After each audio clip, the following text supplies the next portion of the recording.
All right, we're live. Welcome to Tabletop, where we talk all things tabletop or table talk. Hello. Yeah, we talk all things tabletop. I don't know why whenever you do that, I always think you're gonna stop at table. That's very strange. Yeah, We talk all I things don't know table. why I would Well, I mean that table talk. We talk things table. talk things table. Yeah. Oh, I see. I see. So we have the table talk channel in the Discord. Well, how are you doing, sir? Pretty good. Got a bunch of things done. Released a video. It's on Lorgar. If anyone wants to go watch that, I think it's pretty cool. Lorgar himself. Fuck that guy. However, his story is pretty good. Yeah, I actually watched your video today. It was really good. Yeah. I also got my first like legitimate actually today. Oh, However, it was a genuinely good point someone made. yeah. Where someone I misspoke. I misspoke in my Corvus video. I stated that the Raven Guard numbers went down from 80,000 to 300 is wrong. I meant 3,000. I misspoke.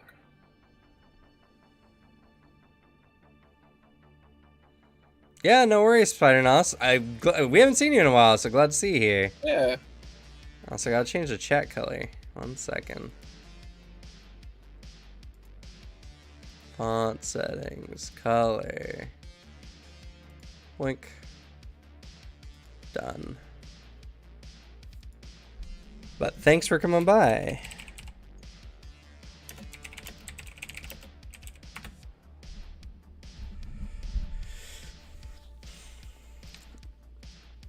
But yeah, I mean, that's the thing too, right? This happens to me all the time. There's a lot of times I'll get a comment on a video, I mess something up on a class, or I forget like a trait or something like that. Happens all the time. And then I get just an utter ton of comments from people who, one, get the rule wrong, or two, didn't or misheard what I said in the video. Because like a recent one was like they were saying clumsy from Giant Instinct Barbarian doesn't stack, so if they're using their big weapon and they turn big, they don't get clumsy too. And I was like, yeah, did I say that? So I went back and I watched the video, and in the video I said they're a little rough because when they're using their giant, or when they're either a giant or using their big weapon, they're at clumsy 1. And then when they rage, they lose another AC, because when you rage, you lose 1 AC. Yeah. So they just didn't hear me, and that's completely fine. But it just makes me laugh because I'm like, I'm like, wow, did I really say something that dumb about Barbarian? That was like 11 months ago or something. So let me go and check. And then I check it out. I'm like, oh, no, actually, I did get it right. They just didn't hear me. Yeah, all the corrections I've gotten, because this one is like I think genuinely the first like actually I've gotten like corrections or like people thinking like, oh, isn't it this? It's always phrased as like oh, isn't it this thing instead? And I'm like, and I'll always respond with like either like I'll double check my notes and like the books and all that, and be like, oh no, it's actually this thing. Or a comment I got on my Lorgar thing, like didn't Lorgar, like when he dueled Horus, he dropped all of his like convictions and didn't want to like, lead it anymore? And I was like, if he did, I have no fucking clue, because it was nowhere in the wikis or like in the book itself. It must have been like a throwaway line somewhere else. Or if someone says like, oh, such and such YouTuber said this, and it's like, if it's a certain name, like if you tell me, oh, Luton said it was this thing, I'm gonna believe you. Like, Luton's probably right. That man knows fucking everything. Like, it's that. I've always had like very polite corrections. I'm worried for when people are confidently wrong at me. Mm-hmm. There's some stuff like if they try to correct me about some like a faction I actually know and care about. I am totally of the opinion of I I'm completely okay with people telling me I missed something or did something wrong. Yeah. It's annoying to be constantly corrected, but even when I'm very strong on my point, there's like that shred of doubt, and I'll go and I'll double check just to be sure. So, like, I'm totally for looking into what's going on or like what I missed or whatever. But man, the internet is just full of people who just are determined to tell you you messed something up. I think it's the difference between the things we go down, where I have yet to be corrected on the tabletop side of things, like actual rules, for when I talk about rules that for the armies. That's because I'm showing direct sources of like it's on screen, and I'm also I know what I'm talking about, at least for the game. I've yet to fuck up to my knowledge, but it's the difference of I talk about lore, you talk about actual hard rules. So it's the only time I get upset with a correction is if it's someone is like, your interpretation is wrong. It's like, well, to some extent, like, interpretations are interpretations. If I say Right. I took this character's motive this way, like, it's art at the end of the day, like books and shit, like, or audiobooks and anything. At the end, it's like up to the reader to have some sort of interpretation. A lot of times there's not a direct, like, objective, like, interpretation of something. Or if they're like, your opinion is wrong, it's like, hey, that's, yeah, my subjective opinion is wrong. Wild. Right. But if it's like, hey, there's this thing you mentioned, this is the wrong number, here's the thing right here. It's like, oh, cool. All right, I was wrong. Or I thought it happened this way. It's like, oh, yeah, it did, but it was retconned. That kind of stuff. It's all like very polite corrections so far. Lore fans are much nicer than hard rule fans, it seems. Yeah. Well, you know, it also, there's a lot of factors to it as well. A lot of it really depends. Numbers. If I got Adeptus Ridiculous numbers, because from what I hear, their comment section is brutal to them sometimes. Like, you didn't mention such and such. You didn't mention this and that. Yeah. Yeah, it's crazy. The more people you get, the more of a fine-tooth comb that you get, kind of your stuff gets combed over with, and it's, I don't know. It's in any regard, you just eventually just stop caring. Most people do anyway. It gets harder when you get big enough where people start attacking your character for no reason. Mostly because it's like, oh, you know, we disagree on this fundamental point. I've had people be like very upset because I said something about their game or about how they play or whatever, and it's like, people are going to disagree in the end, no matter what. Yeah. I guarantee you disagree with some good number of the Warhammer community on a variety of things. Yep. On like a fundamental level. I have some very strong opinions on certain 40k stuff that I bet people love. If someone came at me and was saying, like, perpetuals are a good thing, actually, I'd be like, shut the fuck up, please. That's stupid.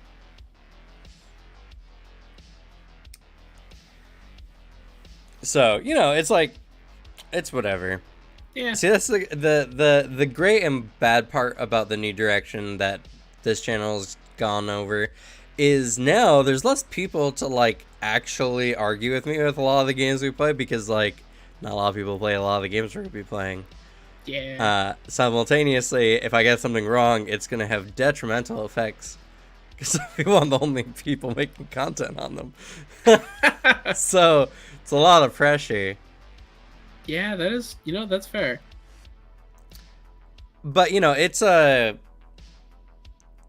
and my goodness, the video that came out today has been so heartwarming, I guess, in a sense, of like just a lot of people who are having some very civil and well-formed conversation about tabletop. Despite me having a picture of D&D 5e with a thumbnail that says Death of the Hobby on it.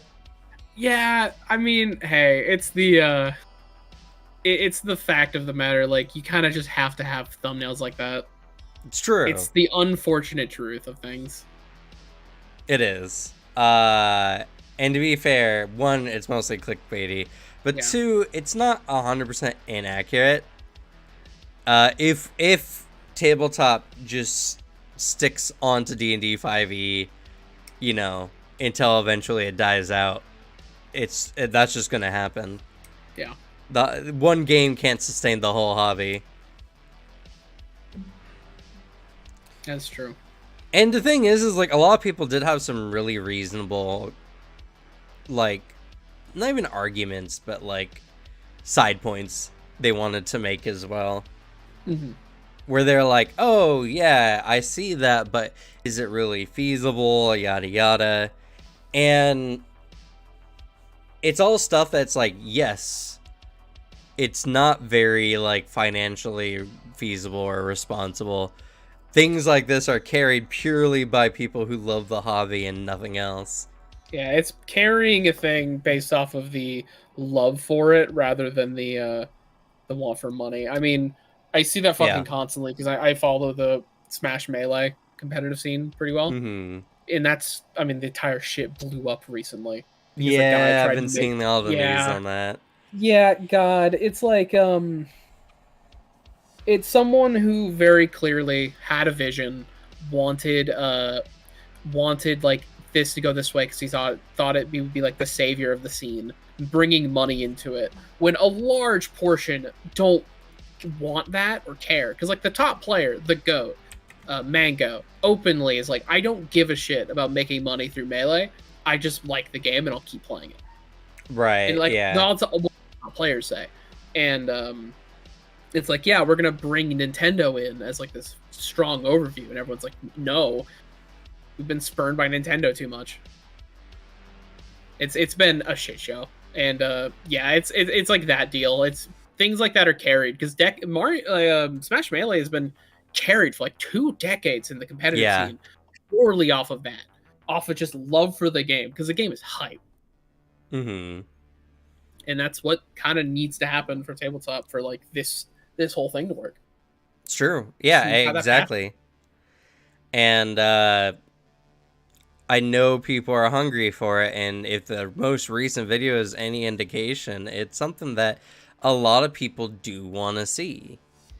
And again, like someone also, like, again, there are a lot of really good statements in the comments. I don't like using like the term like the community this or the community that, but it's just the reality of the scene right now. More people are looking up stuff on D&D. More people are making stuff on D&D. And I know there's a good number of people out there who are really looking into other content. Someone recommended Knights of Lost Call. I've seen some of their content, and I think it is very interesting.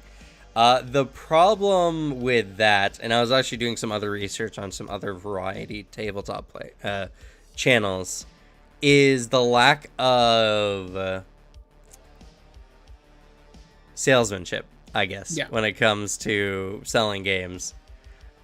Because a lot of them, they were really good, well-pointed, like, videos that were very clear.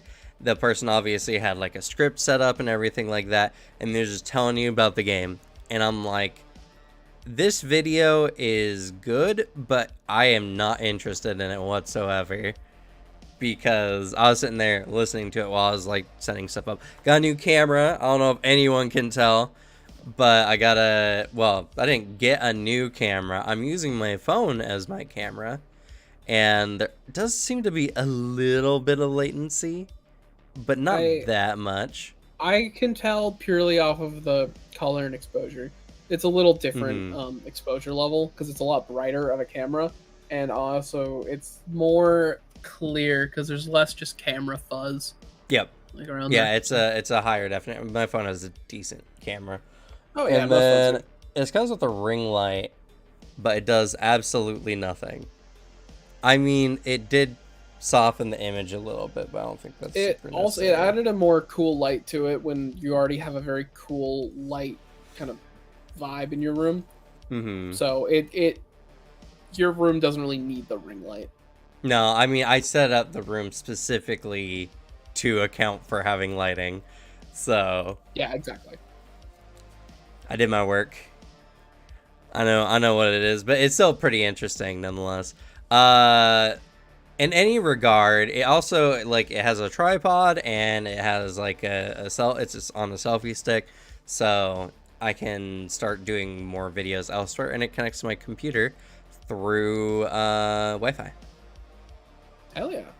So I can be pretty much anywhere in my living room and film pretty easily. So that's pretty hype. Like I said, there is a little bit of a latency to it, but I think only people who do video editing won't even notice.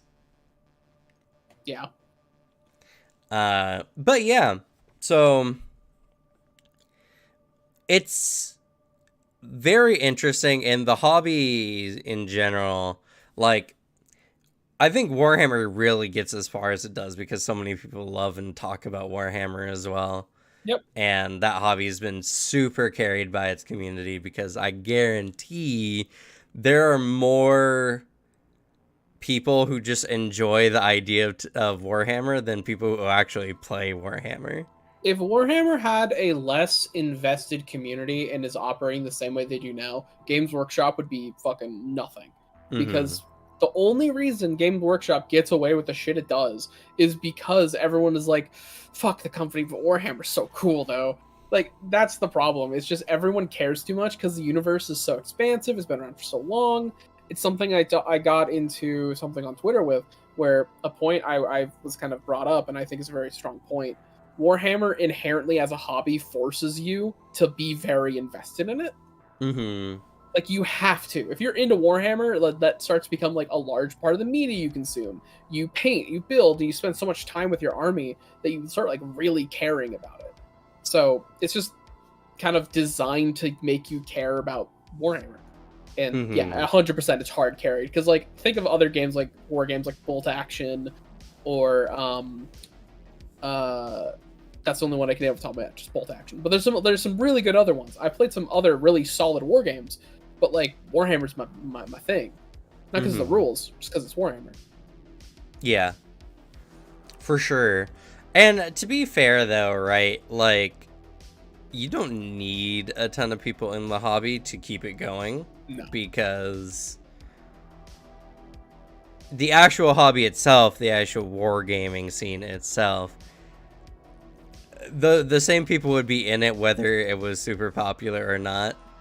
You know, there's not a lot of people who are just like, this looks like a cool game, let me just go spend $1,000 on an army. Yeah. You know, still it does help. And I think like tabletop's been around. Tabletop shows up at conventions. I've bought books at conventions for tabletop because that's where you get advertising. And now it actually just like brain burst just now. I'm playing too much Dark Tide.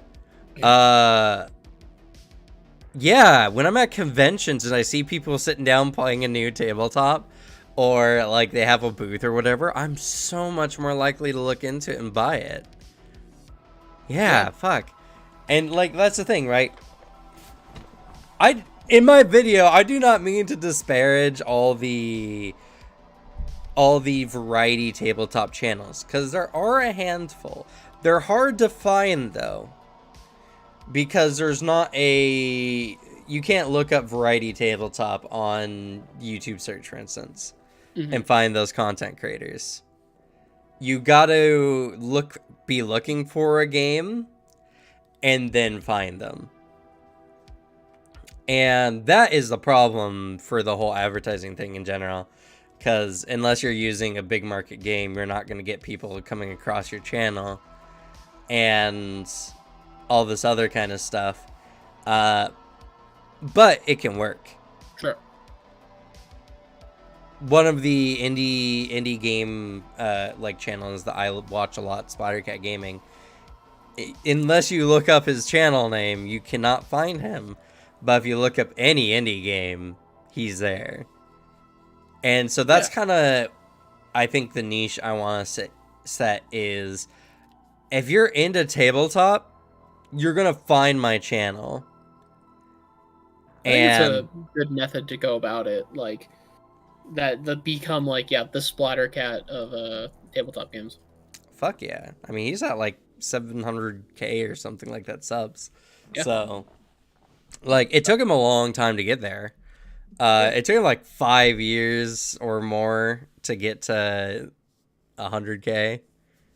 But like, still, it's insane how much that just being that person really means. And the thing is, right, tabletop's a lot more invested. It's harder to be the indie tabletop guy because you have to learn, digest, and play a very long form content style game to get the most out of it. Yeah. Indie gamers just play a game for an hour and then they're good, and then they make a video that day. That's true. And yeah, that Phoenix, exactly.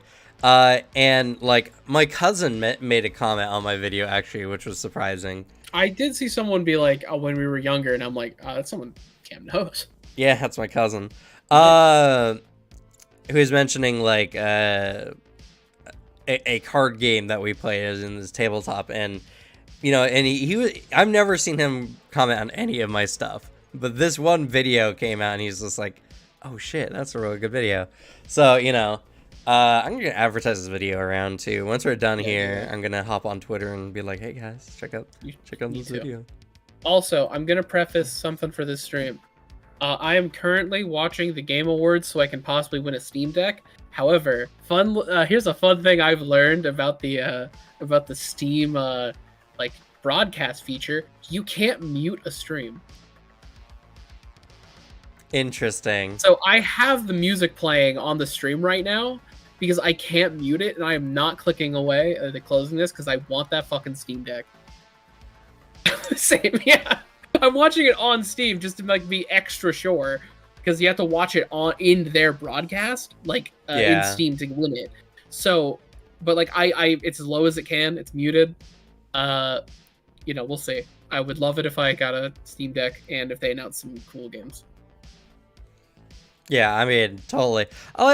We might not get that many people here. I don't know. We actually had a surprising number starting out, so we'll see. I've heard on the grapevine we might get Elden Ring. We're getting for sure Nightingale, because Colton said that's going to happen. And if anyone knows about Nightingale news, it's going to be him. That's true. Absolutely hyped out of his mind for it. I can't wait either. Get Space Marine 2 trailer today. And apparently they've taken some notes from last year and they actually condensed it so it's not as fucking bloated, which is ads. Yeah, I guess now is a good time to spill the beans. Like, I don't got a big topic for today. We're just here to chat and see if people come in from or are watching the Game Awards. And maybe we'll talk about some of the stuff that shows up on Game Awards as well. Yeah, depending on a game, I might pop off. Because if I see gameplay Space Marine 2 or any other Warhammer game, I'm gonna fucking flip. Hey, it's content. Yeah, I want Space Marine. Stick up my nose to content. Titus is back. He's finally back, performing for you. If you know the words, you can join in too.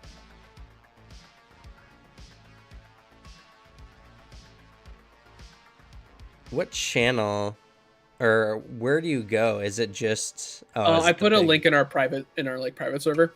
There's a link directly to it. And make sure you register. You have to do it. You have to do it on Steam. Yeah, you do. You have to register for the giveaway.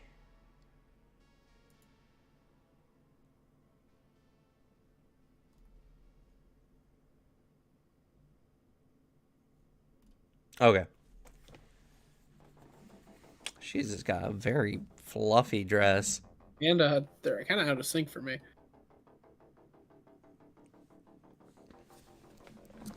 But so that's gonna be up on the other screen here. Yeah. But yeah, so tabletop, right? And I think that's the biggest thing, and I think literally having someone who's super invested in it and invested in like the advertising part of it and not the hobby side of it is really good, because from a lot of channels that I see, there's a lot of people who absolutely love tabletop. They want to do a bunch of variety content. They put their heart and soul into their videos or whatever. But I don't see a lot of people who are going around and putting in a major effort to advertise in a way that's super consumable for everyone. Oh, nice, Phoenix. Really getting a lot out of your day today. Smart, use that time. 1 second, pulling up another tab. All right, we good. But my computer's not having fun yet. Yeah, 3 streams going on at the same time. True. Oh! Dead Cells Castlevania. Anyways. But yeah, so it's just the thing of like, I would love to just sit and talk and enjoy tabletop just for the sake of tabletop, you know? Yeah.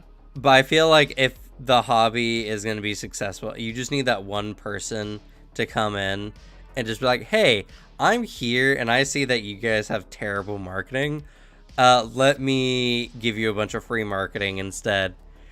And also, like, if I could be the guy to set up like the Steam of tabletop, I do want that. I'd be set for life. like just like a 10% cut. Yeah. Steam of tabletop. And good to go, you know. Cause that's the thing, like Steam, when Steam originally like was coming out and everything, it was just kind of like a platform for a lot of like the Valve extra games or whatever. Mm-hmm. And a lot of the big companies are like, you know, we're just gonna everyone's gonna publish through us, so that's how we're gonna do it. And then Steam was like, cool story, bro. And then people started going to Steam and like, hey, I don't have the money to give to publishers. Can I just put on your platform? I'm like, yeah, totally.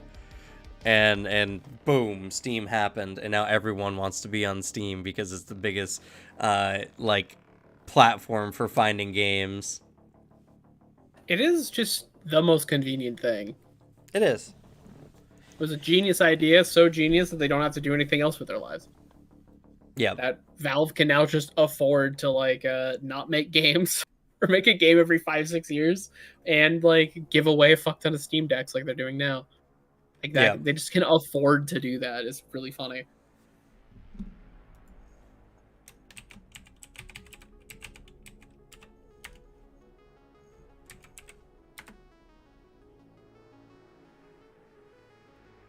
I hope I typed that in right.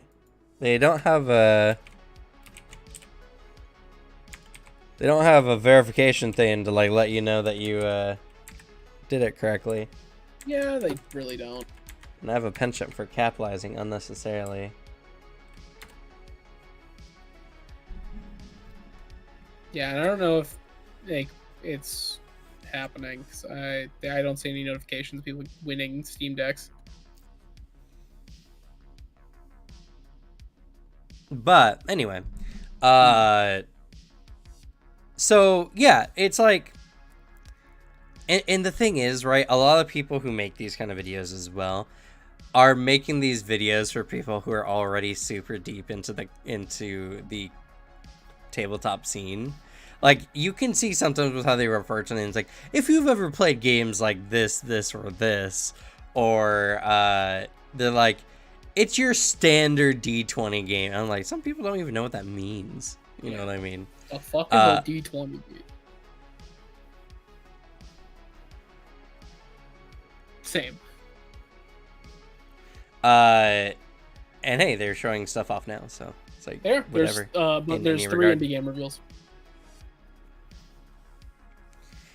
So, you know, it's like, you just gotta be that person. You just gotta be the one who's there, who starts it. And like I said, if I make the Steam of tabletop or whatever, you know, awesome. That'd be really good. Like, imagine you had a Steam like platform you can go to, you open up a tabletop game, and you can see like a synopsis on the game.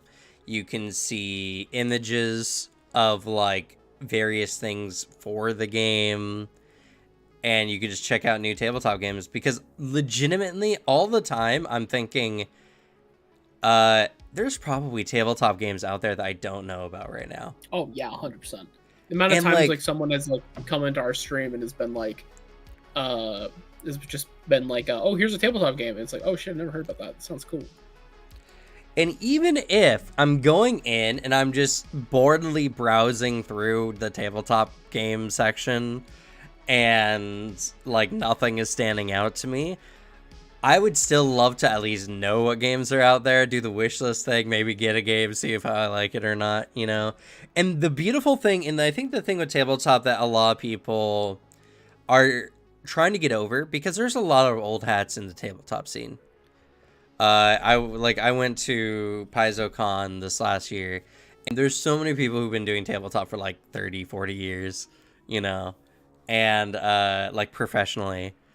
And they are obsessed with producing books and anything like that. But imagine if tabletop reformatted better for a better digital experience for their games. You know what I mean? To look up information or even to give you books and stuff like that.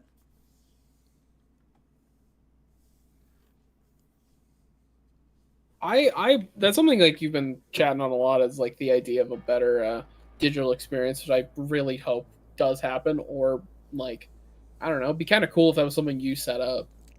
That's true too. Like, yeah. you got to bring that change to the world. And I mean, even digital, I'm not even talking about like peripherals. I'm talking like a better than scrolling down a PDF document, right? Yeah. Like, imagine you download your new tabletop game, and like a game menu type thing opens up that lets you jump to certain sections, and it's all just right there. You can hover over it, click over it or whatever, and it's just like table of content, classes, conditions, all this kind of stuff. What if there was like a digital GM screen? Even that's a peripheral, but like still very easy to do, of like tables and conditions you need to know right now and everything like that. A search bar in your like document so you can look up a specific term or item or something. You know, like there's a lot of ways tabletop can be given out that is just not done, because most people in the tabletop scene, developers and everything, are obsessed with the book production of tabletop. But the reason why indie works and the reason why indie was so successful is because people with their passion projects didn't want to optimize the amount of money they got and sold their games for $5 for something that took hundreds of hours to make. Or even free, like one of the OG indie games, Cave Story. Heck, That game was free Vampire for it. Survivor. It's like $1 something. Yeah.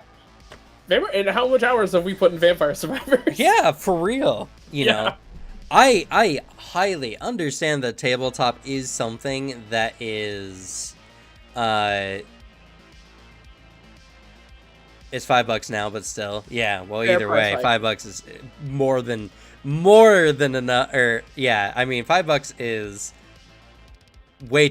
Vampire Survivor should be like a $15-$20 game, honestly. I think that dev needs more money, but apparently he's been getting some very sick deals. I mean, Yeah. that's what happens when the fucking head of Microsoft is openly tweeting Vampire Survivors is one of the best games I've ever played. Yeah, it's almost like people desire good content. Yeah, and then he's like, I don't know how to feel about this. Because you keep seeing him on Twitter where he's like, what the fuck is going on? Everyone loves this shit. Yeah, and that's the thing. Like, and the guy didn't do anything that special. He just made a really good game that was just a reverse bullet hell. Yeah. And like, there are other games that have existed before Vampire Survivor that were reverse bullet hell kind of games. But he made one just that's very found the accessible right and super formula that was really, really good. Oh, yeah. He made I a game just- that feels really good. Yeah, it feels great. And like I will say too, like I feel like accessibility does hit that cuz like there are a lot of games where I can also point to Reverse Bullet Hell. However, they're all like Japanese arcade games that we can't play. Like Right. these examples where I'm like, "Oh, like these games like, yeah, okay, where can I get that? Oh, it's a Japanese only game. All right, I guess I can't play it." It's a Yeah. fun genre that's beloved, like bullet hell shit. But like, there's not many good bullet hell games we can get our hands on. Even that Vampire Survivors does like a lot of cool shit. It's got charm to it. Mm-hmm. And the thing is, right? I think the thing that sells tabletop game, especially like for me, especially is art. Just imagine if more indie developers had like really good art in their books. Mm. You know, that they had to do was just get like a good handful of images first, and then people get invested by their game, and then they can add like more art and do bigger things. Because that's I'm making my own tabletop game, and the biggest thing I'm really focusing on is art. I really want a really good art style that ties it in, because honestly, like Anima Beyond Fantasy, amazing art. Windash AM is such a good artist. Yeah. Lancer has really sick art, and it's a very unique style too. Pathfinder also has some really banger art pieces. True. It's Also, so easy to get desensitized to them though. yeah. I was gonna yell about Hellboy, because they just dropped a Hellboy game with the original comic I art. saw, yeah. Yeah, yeah, looks so cool. Oh man, but yeah, I mean, I feel like you need a strong like art and like art style and just good art for your game. Because I mean, if you're making a game, it's like theater of the mind. You gotta have something. You gotta be able to actually picture it. Mm-hmm. Because Exactly. like if we're just playing like, oh, it's a book, or like the art's just kind of meh, like, yeah, whatever. But like, would we have gotten into Lancer if the mechs didn't look so cool? True. You know, It'd be like, yeah, we're actually, just big robots. imagine a fear like a horror type tabletop game, and like all the images and everything are just like found footage type images, That'd be hype.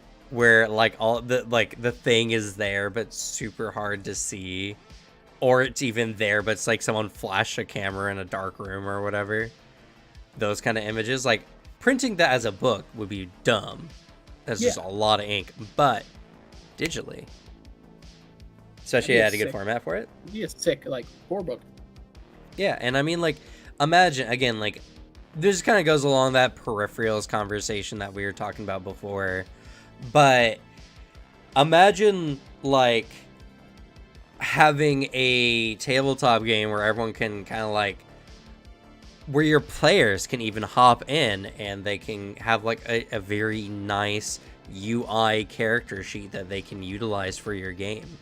Like, imagine what we use for Roll20 in that character sheet, which I do love that character sheet. But imagine if it was better. Imagine if it had better UI elements. You could hover over things, you could click through things, it didn't run like ass. Yeah. You know what I mean? Like, there's a lot of ways that tabletop can be done and conveyed to a grander audience overall. And that would be a lot more fun, even for experienced players, right? Because you have that digital look, you have that visual feedback, you have a very easy to use character sheet that's like really nice, and really it's not that hard to do. You could pay a web page designer to almost make everything you need for a tabletop game. I learned a lot of that stuff when I was going in for graphic design, of making interactive like web page elements. Mhm. And it's not that hard. It takes a lot of time, but it's not that hard. If I ever get a lot of money, I will personally go out, find a bunch of tabletop games, make the Steam of tabletop, and I'll start investing in making programs that are easy for like tabletop designers to slot their content into, that's interactable and easy for people to use. Hell yeah. I think it'd be a great idea. Heck, that might, you know what? Actually, business brain kicking in here. That might even be like the get in. Like, hey, I got this program. I'm the team of tabletop RPGs.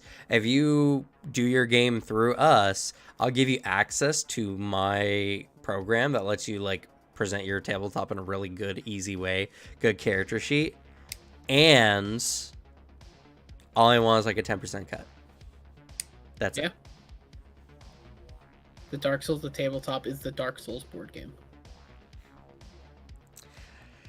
I mean, the Dark Souls, the tabletop. I mean, there are a ton of games that would be classified. If you're just talking about a tabletop game where it's very likely you're gonna die, then there's tons. Call of Cthulhu can be that for sure. That's the kind of games I would like to play, because as much as I do like games that offer challenge, I do still want it to be a narrative. And if your characters are dying every other session, it's a little rough. Yeah, kind of hard to make a cool character when every session I have a dead character to deal with now. Yeah. I mean, don't get me wrong. Character death, I think, can be really big for people. Yeah, Alex should know that. Mm-hmm. He's got a lot of that going on. Hey, are you telling me that you're actually not happy with the fact that you have one of the best character deaths in tabletop gaming that we've done? I am, but I'll still give you shit over it. Yeah. You're welcome. Just saying. But yeah, so, you know, it's just like, I very recently, I've started to discover that as much as being a GM is my hobby, being a GM is kind of like the thing I enjoy the most. I love telling stories. I love running the narratives and everything like that.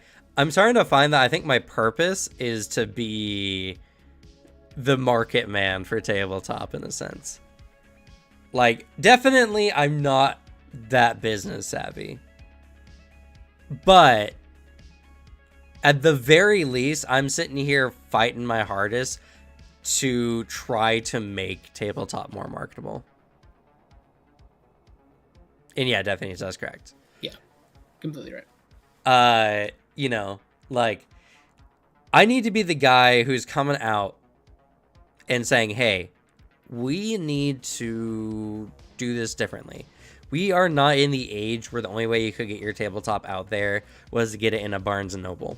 Because that's where I found some games too, you know, like game stores and all that kind of stuff, hobby shops.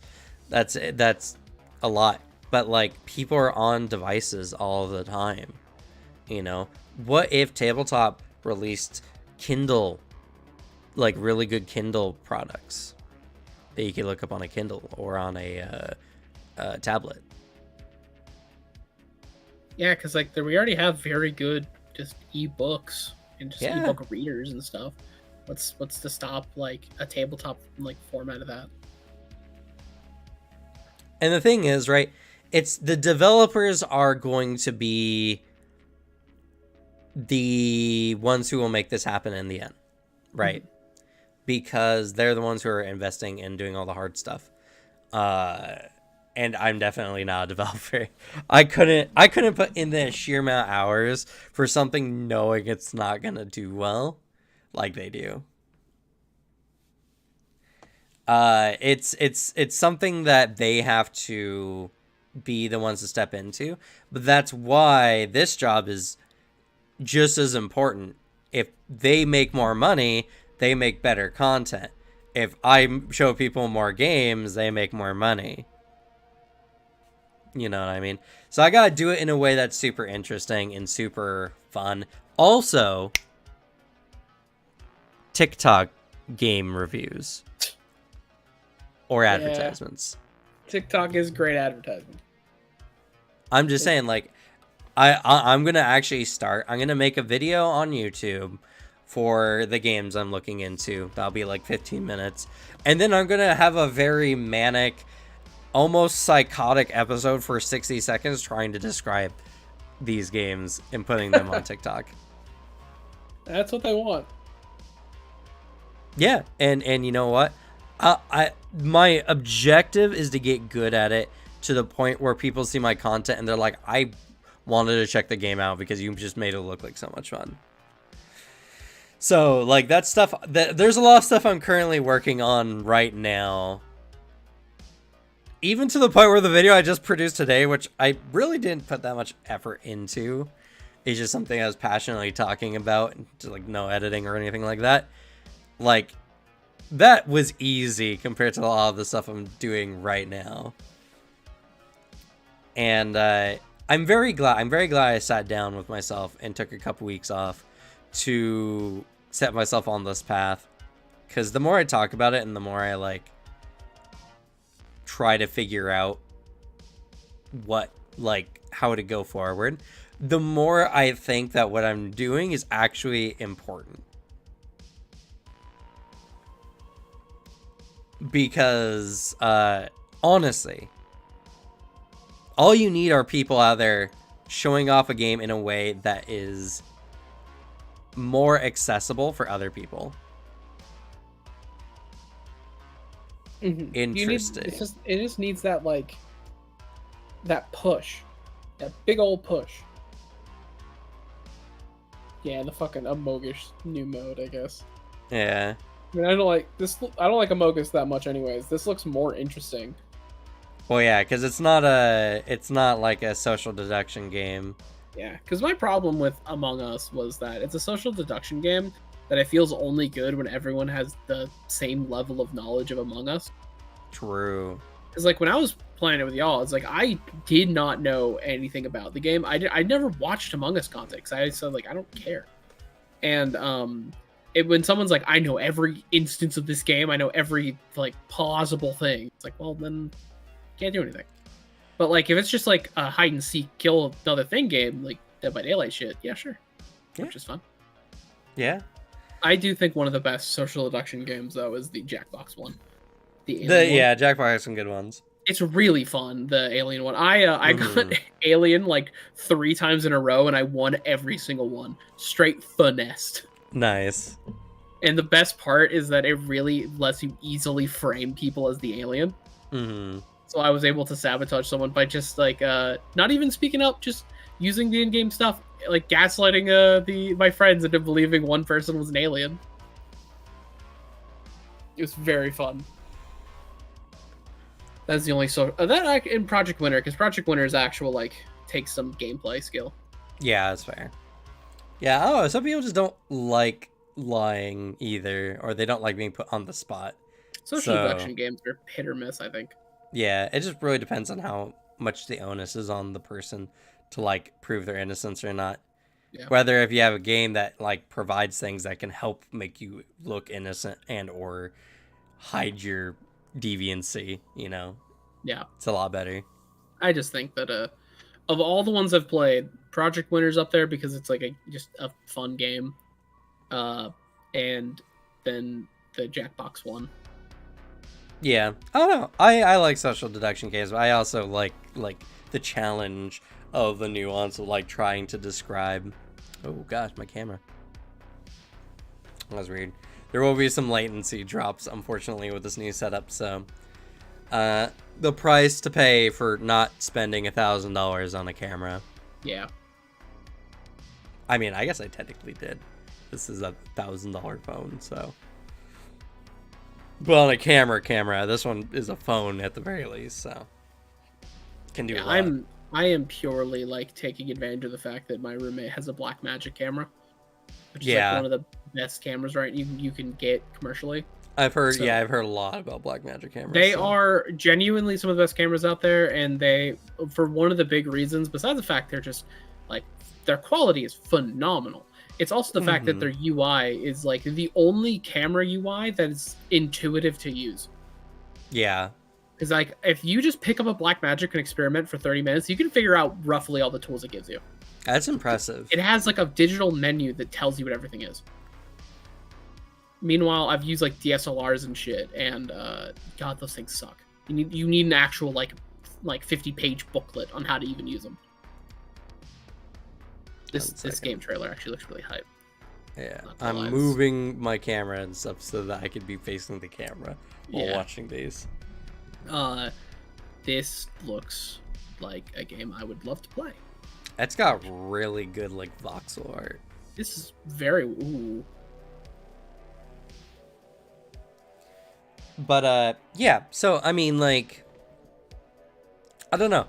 There's just a lot of things when it comes to tabletop that can just be done better, and I think that it hasn't been done better because one, there hasn't been enough money in the hobby to motivate people to really innovate it. Uh-huh.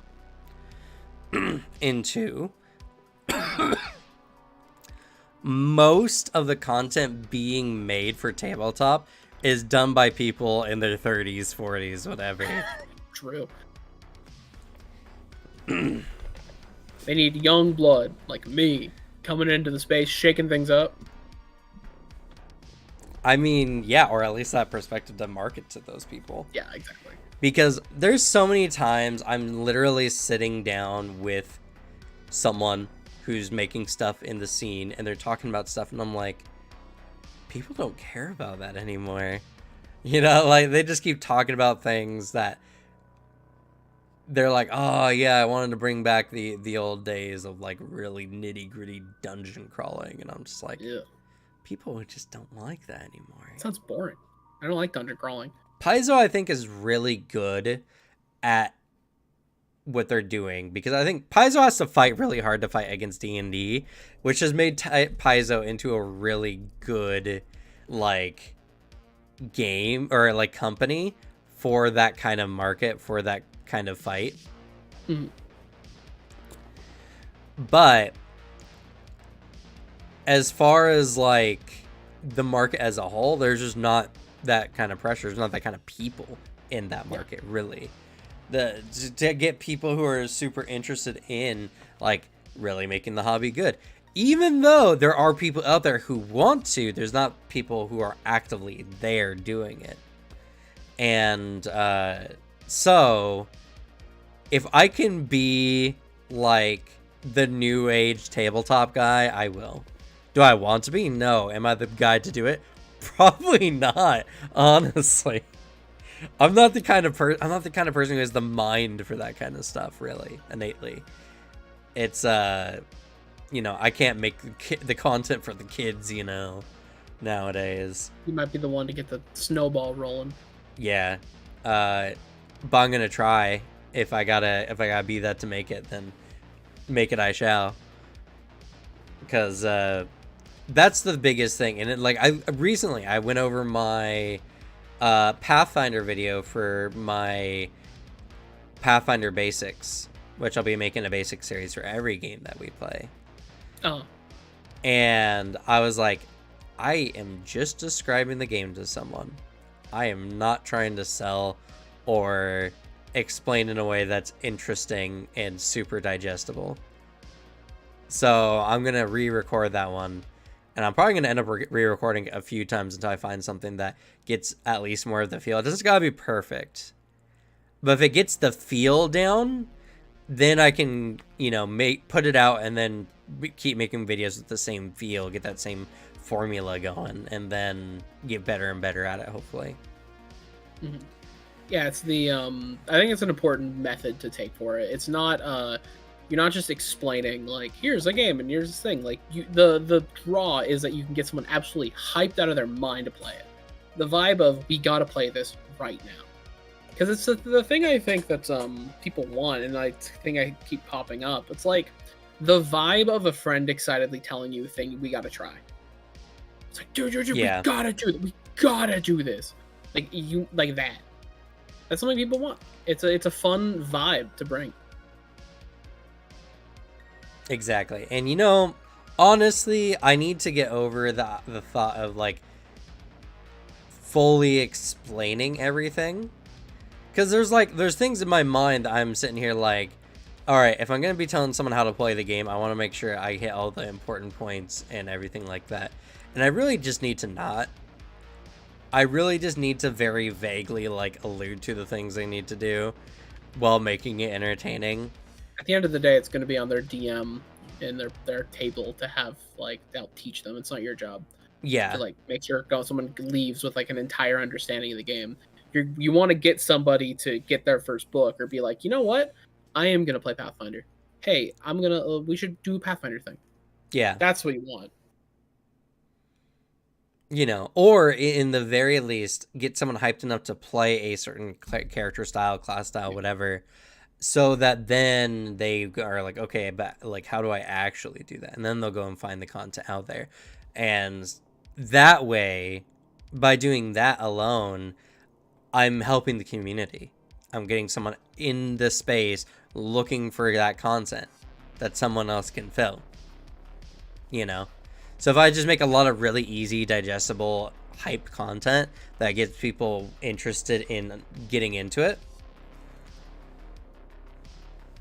Also getting people so hyped they want to DM as well.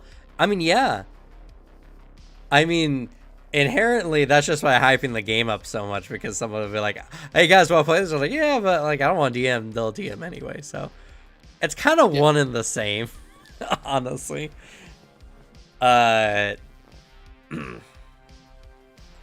To be fair, being a DM is hard no matter what.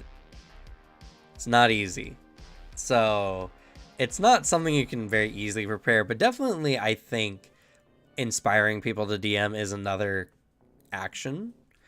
I don't know how that lays out for me personally, which is unfortunate because that's the kind of content I would love to make, actually. I love to make really good DM content because I'm a DM and I love being a DM. But I don't know if that's the kind of content that people I don't know if that's content I need to be making. You know what I mean? So it's like, we'll see. Because like, here's the hard part. Like, once this starts really going, once this starts really taking off, I have to be playing more tabletop in the end. Because if I'm going to be making tabletop content, like, Alex, how long do you think I should spend on any one game system for a variety tabletop channel? Damn, that's a good question. Yeah. Think about it for a moment. I'll talk about how exciting it is to have as a Beast the Muppet at the Game Awards. I mean, yeah, we gotta have the Beast. He's gotta be there. The Muppets were at the last one. No, Animal. His name is Animal. Animal. Yeah, he was and I think the Swedish Chef was there last year too. Yeah, damn, I don't know, like 2-3 weeks, like a month. I don't know. Maybe 2 weeks is about what I would guess. Going based on trends of like when other people are looking into a new game system and about how long people are investing in a new game system, by like view fall off. For indie gaming, obviously it's less. You want to see if there's a game that, you know, unless it's a really good indie game, then it might pop off. But no game really can generate hype for much more than like a couple weeks unless it's a real smash of a game. So that means, right, I get 2 weeks to make as much content on a game as possible before I should be working on the next game.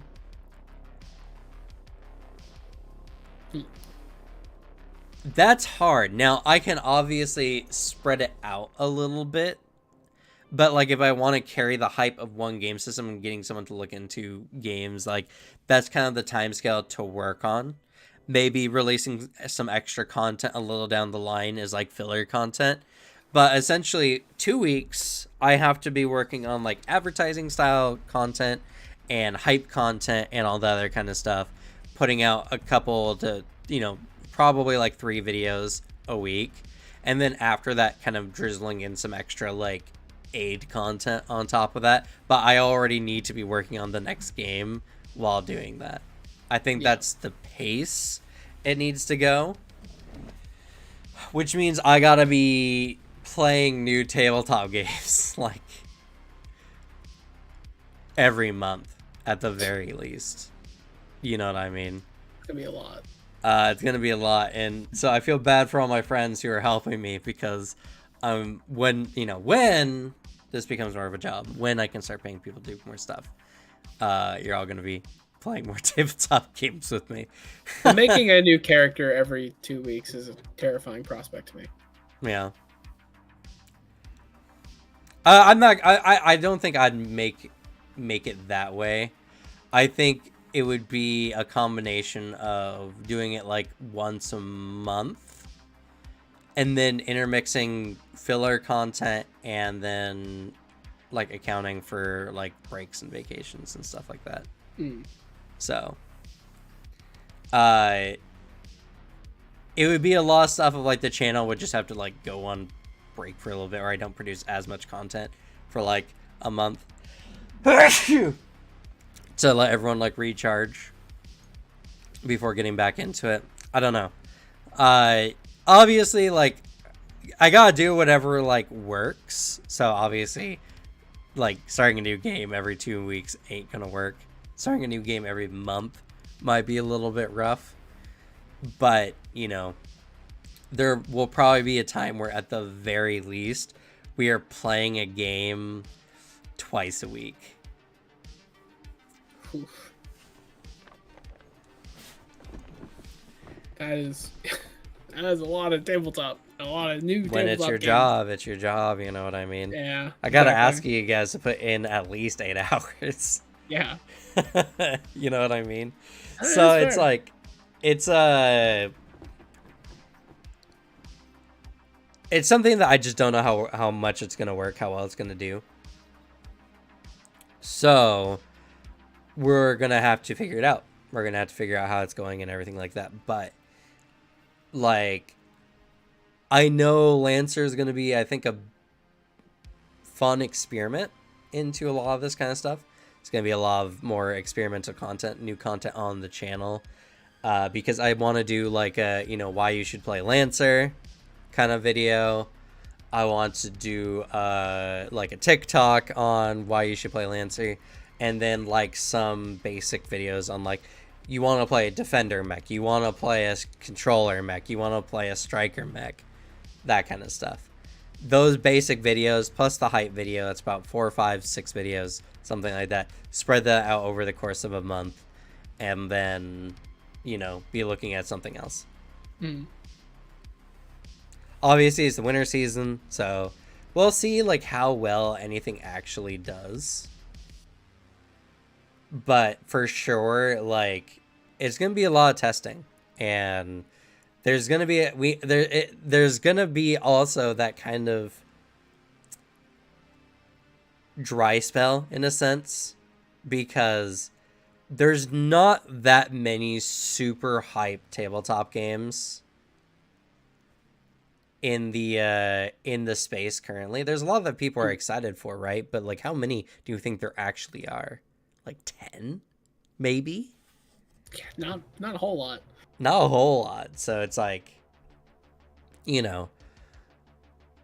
obviously for now, breathe easy, Alex. You can relax. We're not going to be doing 2 games a week anytime soon. Thank God.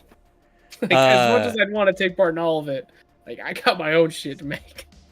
Like, well, and yeah, also like the absolute mental strain of doing that. So yeah, no.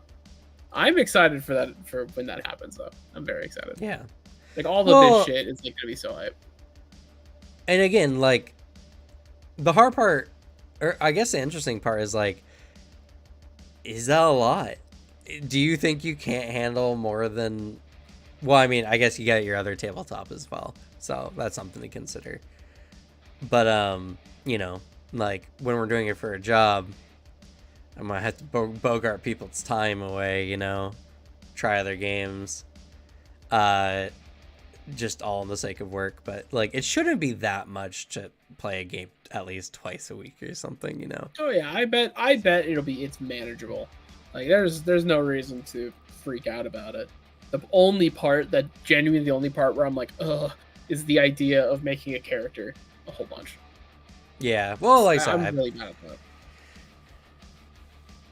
It would not necessarily be, again, like making a new character like every 2 weeks, I guess, is rough. But I don't know, maybe the improv will help with that too. you know. Maybe it's the problem is it's not even like improv stuff. It's the level of thought I put into characters and like how I go about doing it in the first place. Because the character starts at like I need a core concept that I can attach to and like work from, and then everything else builds around it. And it's a very like naturalistic process. It's not something that like I just sit down, look at a thing that looks cool, and I make it. Because I don't like reading through books and like figuring out all the cool shit I can do. I don't really like doing that. I like making a character, then figuring out, all right, how do I make this work?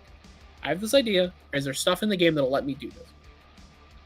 Yeah, well, I think a lot of it, what it's going to have to be is getting used to playing work characters, I guess, in a sense. Like, playing a character that is more like just improv and more just like, okay, I want to try this thing out. Let me just try it out. Let me just make this, like, this idea sounds cool. I'm just going to go with it. We're going to try these mechanics or whatever so that we can get that info and just having fun with what we're given rather than like making actual deep characters. That's stuff to reserve for more like in-depth play. And that's also another thing as well. I don't want to make the hobby any more of a job than it needs to be. But, you know, it's just, there's a lot of things to consider. And again, like I said, I'll do whatever's best. If I can't feasibly do it more than, you know, like a game every month or every 2 months or something like that, then I'll have to find something else. But I feel like at the current pace, I think the 10 sessions in a new system route is the best for us, while I make content all throughout that time on like basics for the game and stuff like that. It gives me enough time to like fully digest, parse out information, and simultaneously doesn't burn everyone out. So, but there will be a point where I feel like the production will need to be higher, or I might just have to have 2 teams. Yeah. You know, and I mean, it might even just be a game theory type situation, right? Where MatPat doesn't do all the research for his theories. He does a good amount of it, but he has other researchers who are giving him, parsing to him information that he then condenses into a video. And so I might have to have other people playing other tabletop, and then coming back to me with their cliff notes or whatever, and then making a video based on that. And something else, I keep getting these comments all the time, so I think it would be very profitable for us to work on the future as well, as if the channel gets big enough where I can do easy production of whatever I'm doing. I think I'm really gonna invest in like a translator or like a interpreter for the channel, so I can release the content. I can release closed captioning for the videos, but eventually I'd like to have like a dubbing of my voice for videos in other languages. Because this happens a lot. I keep getting a lot of people like, where English isn't your native language, it's really hard to get into tabletop. But there's a lot of people out there who want to. Yeah, I've gotten people even talking about with Warhammer, where someone was saying like they want subtitles because like, you know, they aren't great at like just English. They can read it well, but they can't like just hearing it, I guess. Or I've had people say like, I'm really happy like the way you deliver your info because I'm learning English and it's like a fun resource to like help learn. Or I'm like, damn, that's pretty cool actually. Latest winner of the Steam Deck is MILF Hunter. Congrats, MILF Hunter. Congrats. Wait, was there there's a everyone's like MILF Hunter won. Yo, deserve though.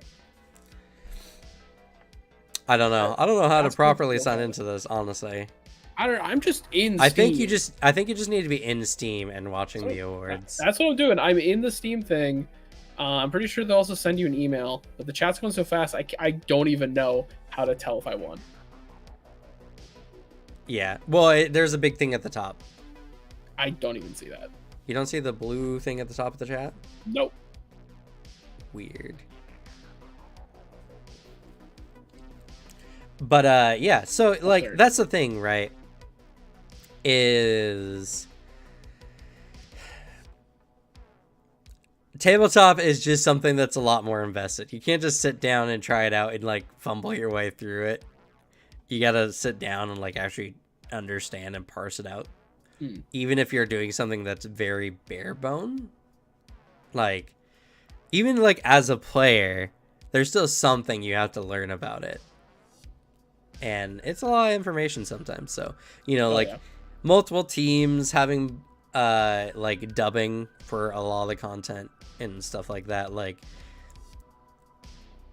the best part is, right, if I can get popular enough, big enough, you know, the steam of tabletop or whatever, to get enough income to like pay, like the channels will start paying for themselves, releasing the same content in other languages. Like the content will just start paying for itself with their views and everything like that. Yeah. So like it just makes sense if more people get invested in the channel, because there's other, you know, there's like dubbings and other languages and everything like that, like all the better. Like Mr. Beast had such a good idea when it comes to that, because in the tabletop scene specifically, that's huge. And you know, like hopefully it will even motivate other people in those languages to look into these games and like get them out there. If the scene gets big enough where even the companies can start getting their books made in like most languages, all the better. It's just one of those things of like tabletop can get better, will get better as long as people are working towards that, and that's what, you know, I intend to do at the very least. Oh, I gotta say, I love a good combat wizard here. This looks hype. I was about to say, I'm about to not focus on what you're saying because this shit looks so cool. It does look really good. Just watching a wizard like fight in martial combat actually looks kind of sick. That's a wizard I can respect. Dual wielding wands. It sounds like Hades music. I cannot hear it, so I wouldn't. Oh, I just turned on the audio for it just for this. This sounds like music from Hades. But I don't think it is. See, this is the kind of wizard character I would like to play. Very combat focused, very like, hey, I do magic, but I can do it really well in combat. Oh yeah, it is super giant. Yeah, that's true. That is that's the Hades. Yeah, this is 100% the Hades art style. Yeah. Yo, we're getting another. Oh my god, yeah. Hades 2, yo. Moros. Don't know that one. Yeah, you gotta kill Kronos now. Oh shit. No, yeah, it's another Hades. Thank God. More Hades in our lives is not That's a bad true. thing. I love Hades is one of the few games I've 100%ed. Yeah. Well, Hades, I did at the time. I forget what game it was, what year Hades came out, but that was 100% my game of the year.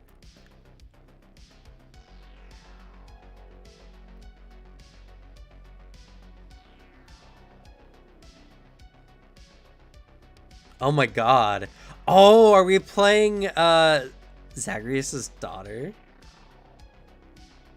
Quite possibly. Yeah, because she's wearing the crest of... It is Hades too. She's wearing the crest of House Hades on her chest there. I don't know where from that trailer you got the idea that's an inferior cash grab. Looks exactly the same as Hades, just new shit. What happened, Devin? Why did you just suddenly become this like weird pessimist or doubter on things? Clearly not watching it. Well, yeah, I'm not saying you that. I'm just saying like it kind of was unnecessary. It was a hype game. Listen, never put your eggs in the EA basket. As a Titanfall fan, that's that's a lesson I learned long ago.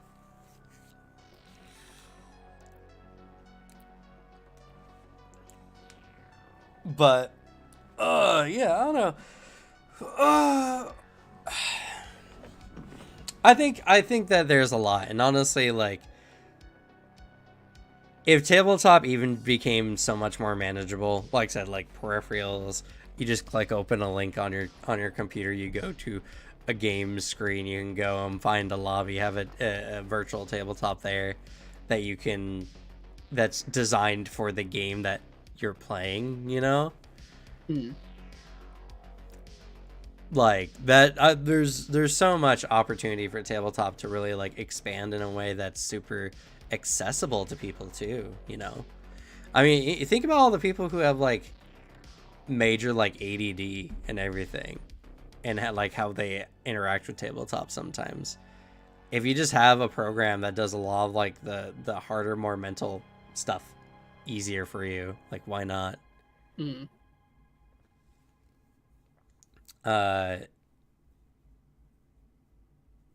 And I don't know. There's a lot of stuff that even I am not like able to come up with, obviously. So there could be some other stuff out there, like some really innovative stuff. I'm excited to see that, but that's not going to happen if money doesn't get into the scene. So, you know, True. If anything, I need to just be there to make people buy the game who have bad impulse control. Hey, I'm just saying, if a lot of people put so much into cryptocurrency, I know where that money can go. To something useful. Yeah. So, you know, like, if people are out there who are gonna buy, like, if people are out there spending like $50 at a time on Steam games they're never gonna play, they could be doing that for tabletop. If I could just get on and get in a space where I can just hype people up so much that people just start impulse buying tabletop games, I think even that would be a win, honestly. Yeah, just pull people in, make them just shovel money into more stuff like that. You know, because like for real though, it's just something like the more money that gets into the hobby, it's just going to make things better. I don't think the small indie tabletop developers are going to get a bunch of money and be like, oh, sick, and get away with it and like run away like little evil goblins. A lot of them would see that and be like, oh, fuck, I can make my game even better. It would hard invest into their own games because they're not making their stuff because they are expecting to make a lot of money. They're making it because they really want that tabletop game. So if we can give them more money to make their ideal tabletop game, you know, more power to it. Yeah. Because that's how it is. And like, yeah, sure.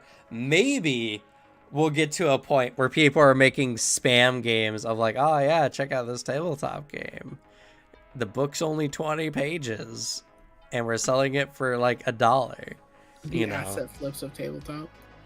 Yeah. But like, even then, you know, like that's just a sign that your thing is so profitable that people are trying to scam it. Then it just becomes like gaming is, which is you have your streamer, YouTuber who you follow, who looks into this kind of stuff, that they can help you make a better informed decision. But like what? There's like a huge market of PlayStation Store games, of really bad PlayStation games that have a ton of like achievements, PlayStation achievements in them, so people can like roid out their PlayStation like achievement score or whatever. Yeah. Like their overall number. Steam and has similar stuff too. There's this guy who made a dumb game about playing as the game is just, it's a tiger and a T-bone steak, and it's called T-bone tiger or something like that. and all you do is you click the stake, and a point score goes up, and after so much, you get an achievement. Sold it for like $1.47 or something like that. 10,000 copies of that game were sold. Mm. And this guy has hundreds of games like this, of just really dumb games meant for like writing out your score. And people are that like insistent on flexing a dumb number that no one cares about and spending money on it. There's no way in hell tabletop can't do the same thing. You just need to create environments for it. I think the real secret is we just need to make achievements for tabletop. Hell yeah. You know, like, totally. I agree. If there's some way where people can flex their tabletop at other people without talking about their characters ad nauseum, all the better. I want that. Because as cool as your characters are, I guarantee, I don't care nearly as much as you do, and would like to hear about a quarter as less. Has the Steam stream crashed for you? No. I can't get into it. Weird. Yeah, I'm here. Currently, the most recent winner was Chad Black White. Now I'm in now. Thank God. I was worried. I was like, I don't want something cool to drop. Nah, it looks like there's a bunch of commercials at the moment. No, it's just the Nintendo, like...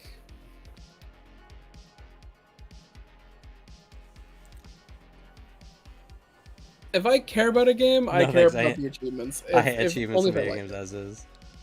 I mean, then that's just not a part you interact with. I don't care about achievements, honestly. I only care if I love the game. Like I will work to platinum or like fully complete like achievements for a game I like. Anything else, meh.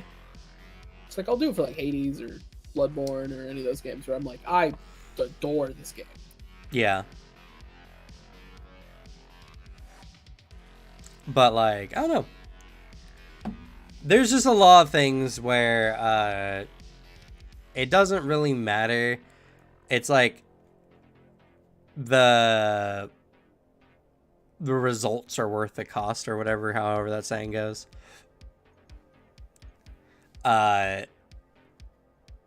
Where as long as people are investing in the hobby in some degree, it's just good for the hobby.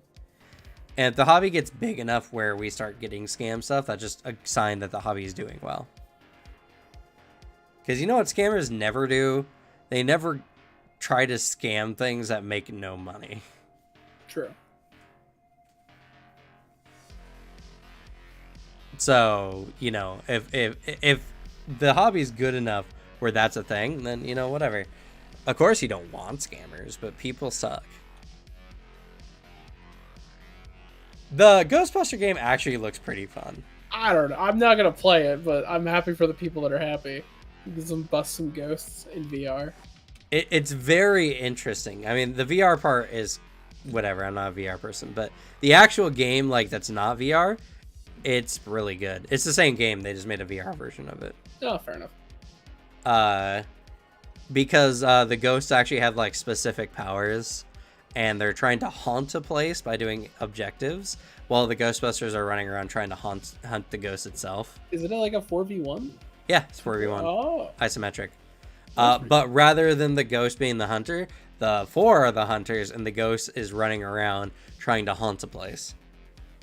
And the more the higher your haunt on a place goes, the more decrepit and covered in goo the place is as the scene progresses. It's actually kind of cool. Yeah, fair enough. Is it like a huge game I'm super excited for? No, but I literally haven't heard about it until just now. Yeah, I've been watching Bob and Wade play it. Meisker and Lord Minion 777. For anyone who strangely doesn't know their actual names. But like, for real though, there's a lot that tabletop can do, and a lot of people agree. a lot of people are honestly getting really behind the idea of the channel. If the most recent video is any indication, there's a lot of people like, I really like your take on this. I never really thought of it that way. Might just mean that I'm the one walking out in front of the crowd going, guys, we gotta go this way. They call me the Moses of tabletop. Certainly hope you cause a whole thing. That'd be hype as shit. Yeah. It's, you know, it's been funny too. Like, ever since I've set myself on this course, I've had to like slowly alter my personality somewhat. I've been trying to work on my charisma a lot lately. Of just trying to be that entertaining or funny or something. Mm-hmm.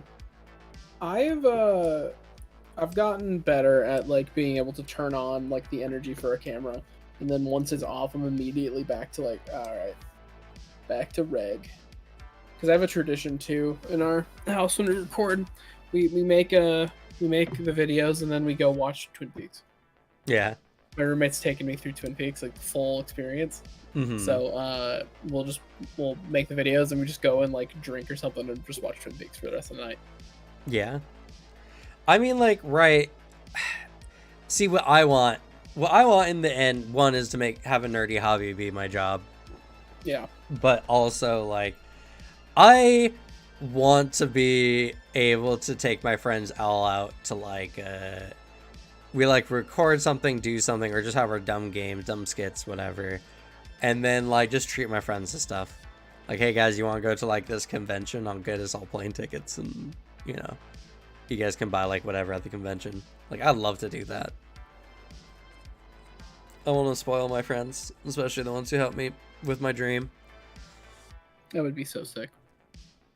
I said, like, I never think about spending money on anything for myself. I want to buy things all the time, but like, I never have fantasies of like, oh, if only I had money, I'd buy this or do this or whatever. Like, more often than not, it's just like, man, can't wait to have enough money to spoil all my friends or whatever. Because, like, legitimately, I think that's where I'd be happiest. Is just everyone kind of having a good time and like getting to, oh, that's like actual. I bet that's like soap or something. Most likely. I missed who they said the person singing was. They look familiar, but I have no idea. I want to say it's Hozier, but I don't know if that's true. He just looks like him. No, my fucking broadcast dropped again. God damn it.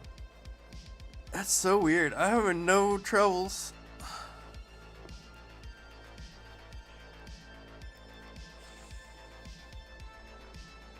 Because they're also going to reveal a gameplay for Star Wars Jedi Survivors.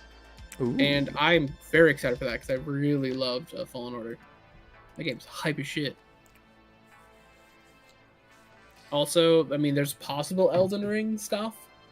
Because, you know, we know what the next Elden Ring TLC is. Yeah. Or at least a part of it. Yeah, I'm excited. I've heard that this one's gonna be hype, and so far, like all the game reveals, except for the Bayonetta one, I'm very meh on. Everything looks pretty interesting. Yeah, I haven't seen anything that like makes me want to pop off yet. But Hades 2, that was me. Hades 2 is a little hype, yeah. Bricky, I think, gave a proper Twitter response to it.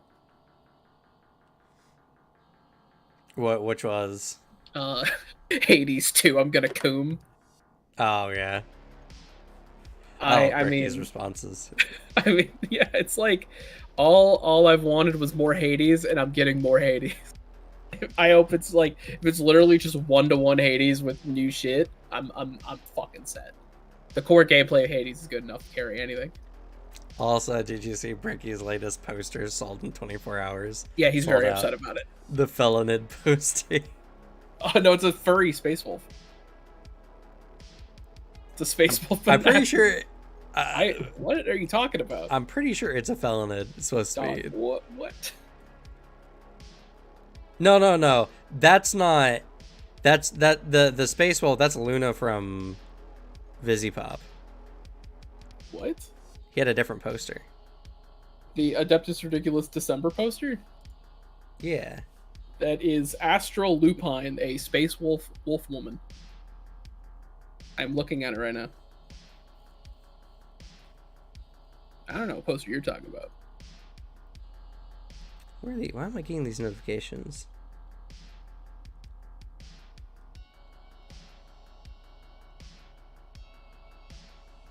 Hey, got a new follower. Nice.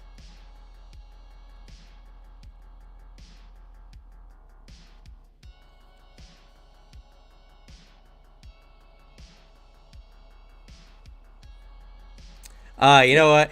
Nona's just proved my my statement on Twitter. So someone recently came on. Someone added me, actually, crazy enough, in their own tweet. They're like, just watched Bad Luck Gamers' newest video, and it reminded me of how much I enjoyed watching Nonat's non-Pathfinder content. It was fun learning about Solarian and seeing him build a COC character. And then Nonat's like, if those videos had performed better, I'd love transferring into a full-on multi-system YouTuber. Those videos just don't pull in the numbers I need to support myself financially.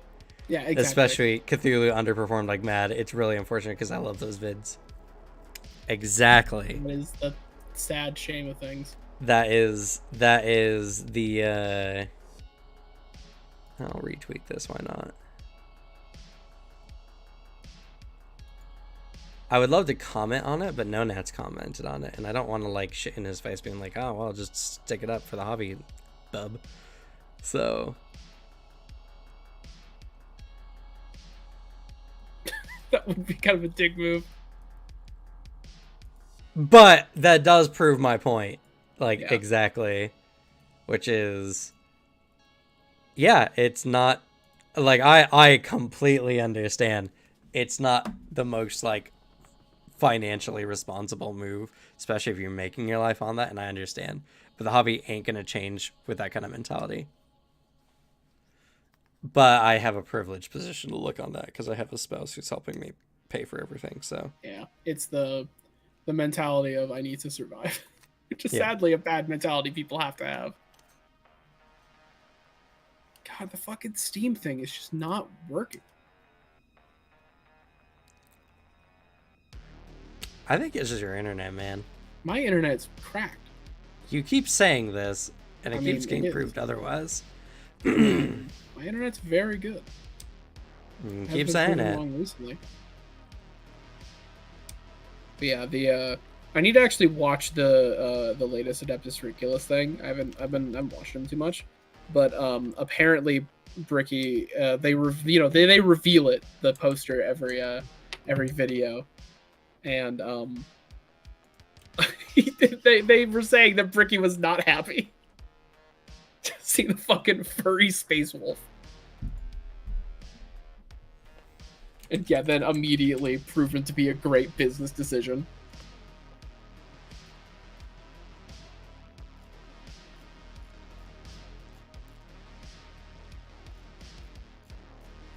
I guess where there's another one of like to my knowledge, they have never made a Felinid one.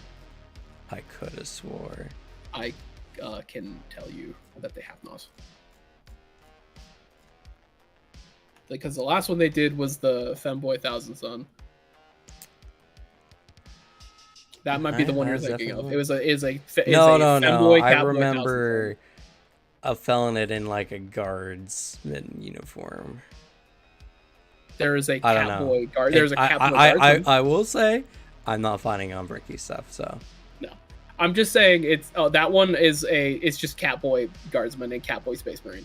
They aren't specifically Felinids. No. Trust me. There was something. I've seen. You know, you're not trusting me. What are you talking about? Trusting me? You're just trying to tell me what I'm actually remembering. I'm telling you that you're wrong. That you're misremembering something. Yeah, you ain't fucking trusting me, then, are you? No, trust me, because I'm right. If you can find a literal Felinid thing, I will admit you're right. I know there's a Catboy. There's two Catboys that you might be thinking. No. I know what I saw, Alex. I know what I saw. Maybe it wasn't on Bricky's thing. All right. That might be that. Calm your jets, my You call them god. your jets. I'm calm and cool as a cool thing. No, you're like felon. Who said felon? Yeah, you're 40K. I know my 40K. Mm-hmm. Oh yeah, it's this DC game that like on one hand looks fun, but I'm never gonna actually play it.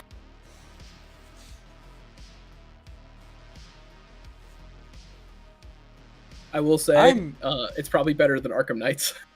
So Let's see. You know, I'm getting really, really tired of fucking this squad of people. God, where are they yeah, I know, right? going? Like he's fucking everywhere. It's like Kill Squad or something like I can't remember. The Suicide Squad. Suicide Squad, yes. I'm tired of Suicide Squad. There's so much Suicide Squad. Just stop, please. I know it's the only DC thing that sells, but please. Like, I will say the Suicide Squad like 2, like the sequel movie. That movie is fucking amazing. It is really good. Because I mean, the movie is essentially a cinematic apology for the first one. Also good little tribute to Kevin Conroy. Rest in peace to a real one.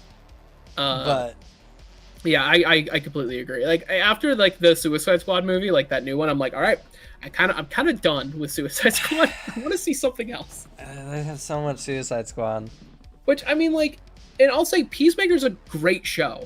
It is a phenomenal show. That like I remember going into it being like, this feels really soon, like kind of like a just banking off the success, and then I watch it, I'm like, never mind, I take back my critiques. Isn't that the one with like John Cena in it? Yes, and I have never thought I would have an emotional response to John Cena's acting.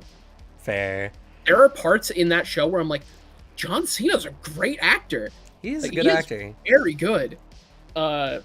He is probably the best wrestler to actor. Because like there's scenes where he's fucking like just crying in Peacemaker where I'm like, holy shit. Yeah. And that show is also hilarious. I've seen some clips of it. I think it's really good. Yeah, it's directed by James Gunn, so it's a very safe bet. Fair.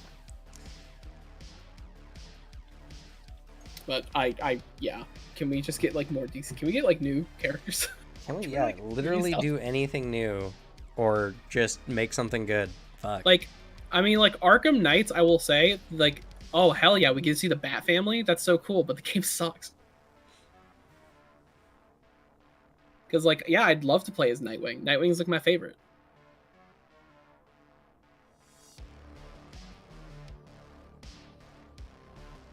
I don't know what's going on right now, but this screams to me Zoomer. It directly showed TikTok shit. I know. Also, it's very weird that he showed that the fucking you know what? Respect to him for wearing a Henry Stickmin jacket though.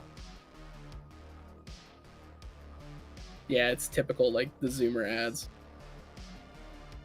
Well, I do like the idea of like showing more older people playing games, or people like in all styles playing games. Yeah, because this is so like different than it was like when I was young.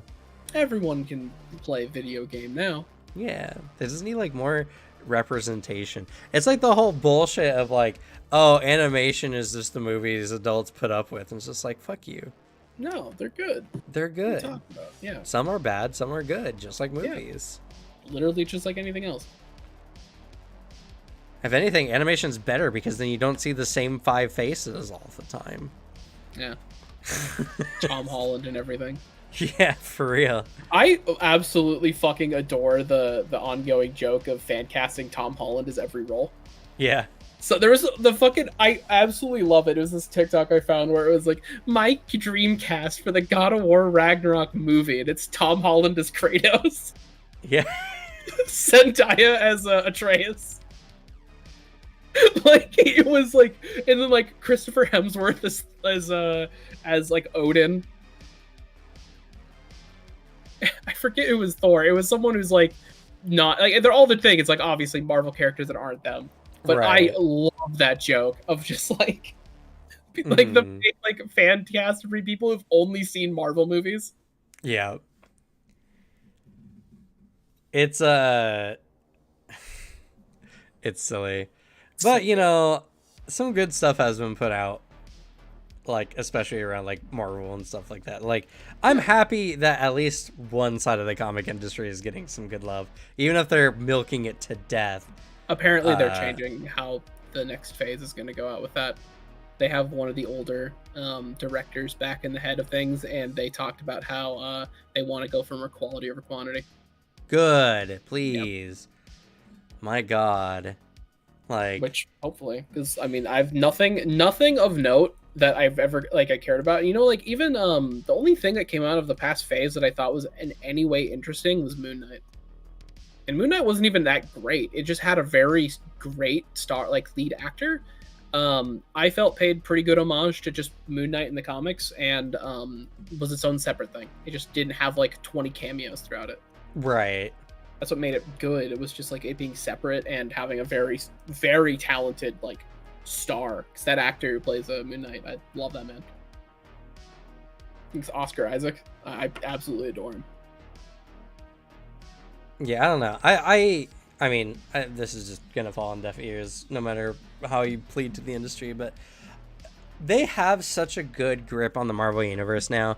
Why do they really not invest in well-written IPs of brand new characters? Shit don't sell. It's risky. It's not that it doesn't sell. It's risky. It's a sad thing of the movies that are the most hated or contentious in the Marvel lineup are the ones where a director tries to do something unique. When a director makes a movie that's like, I'm doing my own spin, everyone's like, this is awful, dog shit. And it's just like, yeah, it's because it's one of his movies, not like a Marvel thing. Because they have their formula, the formula prints money, so there's no reason to turn off the money printer. Yeah, no, I mean, again, I understand. 100%. I get it. I get you. But for real, though, it is a shame. They have the opportunity to start new IPs who are involved in the Marvel Universe. Like, they own it. They can do whatever they want with it. Yeah. Start some new IPs. Have them talk to Iron Man if you need that money. But it could be worse. You know, DC tried to implement a new IP, and it's going to lose $100 million at the box office. Just make everything Andor. I have heard that Andor is really good. So. I've heard Andor is well done, and I'm always engaged to like. I want to like Star Wars. Please, for the love of God, I want to like Star Wars. Give me something good, because Star Wars is capable of great things. The Clone Wars, fucking great. Jedi Fallen Order, top tier game. Like, Jedi Fallen Order is one of the only times I've given a shit about the greater goings on in like the Star Wars universe. Because it's just delivered well, and then they just keep fumbling it. They make a movie, they make one good show, then like 3 pretty mediocre ones. I feel really bad for this award because going against Arcane was no one was gonna beat Arcane. No, you're not beating for Arcane. Best adaptation.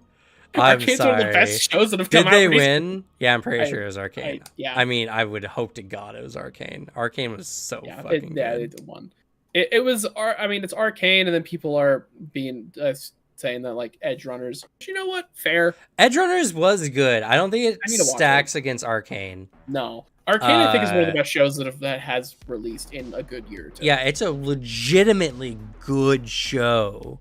The characters are interesting. The art style is fantastic. It also made the absolute impossible task of making people care about League. Yeah.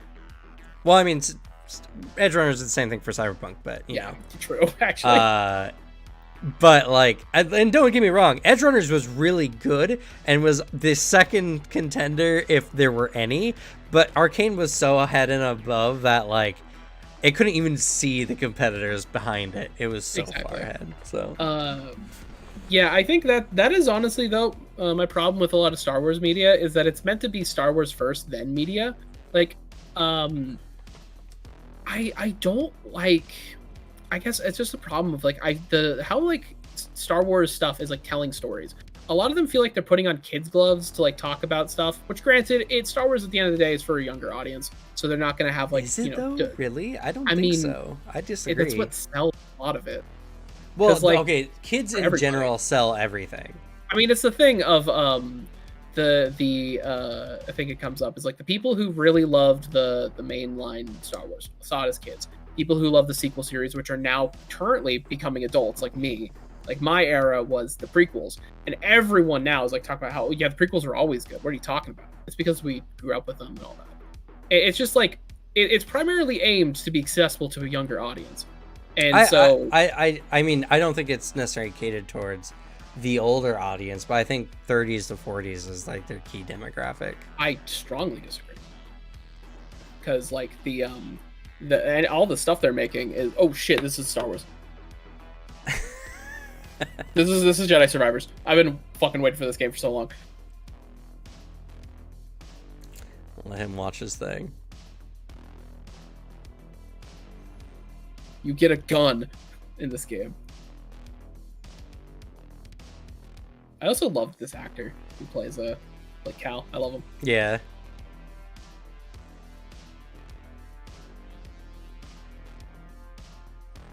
Also, love the ginger representation. It's so hard to have characters with red hair and freckles to be seen in like any major roles in anything. True.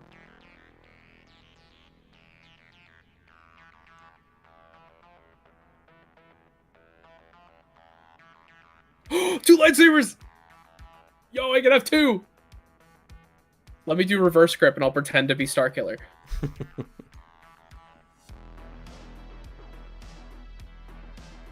Some of the time. I will say, Star Wars is capable of great things. The fact that it doesn't consistently is why I hate it. I will change my earlier statement. I think the key demographic is 20 to 40. I don't think it's any younger than that, though. I still disagree. Because the tone of a lot of stuff, even stuff like Mandalorian, is very clearly like, while older audiences can engage with it, it's very like clearly not going above like say a 14, 15 like rating. It's like, well, that's because they want it to be watchable with your family. Yeah, but that's still a thing. That's because they're making it watchable. That doesn't mean it's catered to it, though. I mean, technically, it is. No, they're not making like it's made accessible to it, not catered to it. I still think that it's for kids. I disagree. I mean, also it's a statement of like, you can't nostalgia bait people who never got the nostalgia for it. Nostalgia baiting the people who care and then selling like new, hey, here's fun child friendly content for you. Yeah, so they can watch it with their family. I don't know. But like that's the problem is like Star Wars is never going to tell the darker, like gritty storytelling I think they could tell, because like I would love if the sequel era was a trilogy about the Republic becoming and doing things that the Empire did and realizing like the perspective of war crimes. Because I think like a really fun, imagine this, a sequel series where the Republic is started up again, they're back up to normal, but now there's an Empire rebellion of like the Empire stragglers that are fighting back guerrilla war, and then faced with the fact of like during guerrilla war and like that type of rebellion, you have to do some pretty fucked things. And how do you justify like saying, these guys are the bad guys for real though, when they're doing the same shit you were doing a few years ago? I think that'd be a really cool concept. Instead, they did whatever they did. But that's not a story that I think could be told in Star Wars with the audience that they're trying to go for. See, and also I disagree. Just with the they are making diversified content for Star Wars. I don't think they've gone as far as they could, for sure. But they definitely have content that's kind of like all over the place. Testing the waters to see what markets work well and everything like that. That's like why Mandalorian, I think, was as successful as it was, because it hit the right amount of like good narrative beats with a very like a very good mascot character. Yeah, because I wouldn't say The Mandalorian would be for a kid, honestly. I would say it's like 12 and up. Like it's rating wise maybe, but like consumption wise, I disagree. I still say like 12 and up, because like looking at it, it's like there's nothing like you can tune off your brain and just get the Star Wars fun action or Star Wars fun scenes.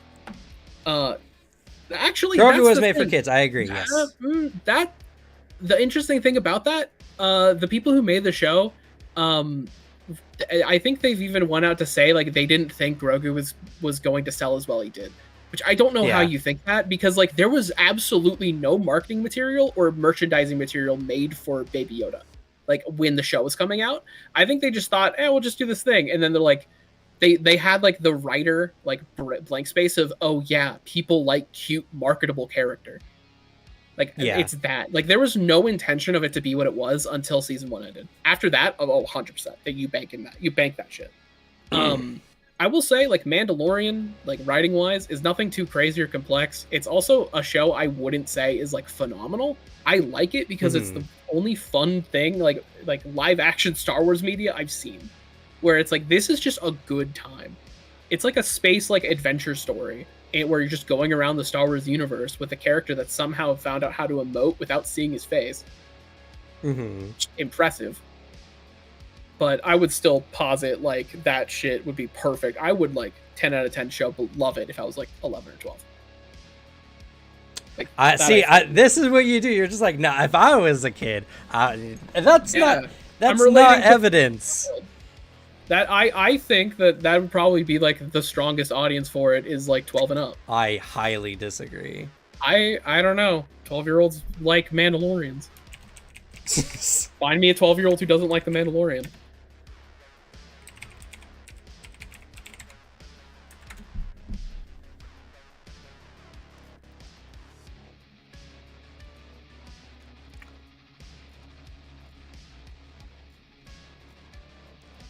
But yeah, I don't know.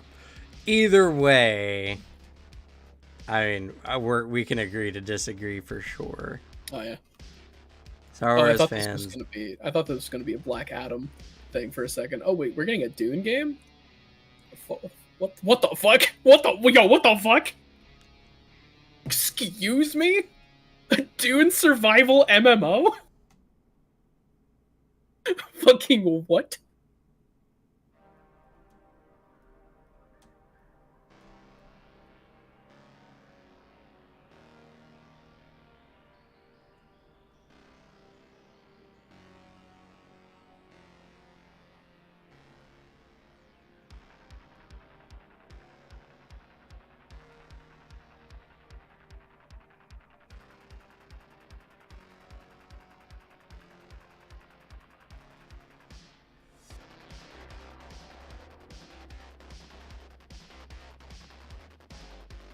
Now I just need to see Elden Ring DLC footage and we're golden.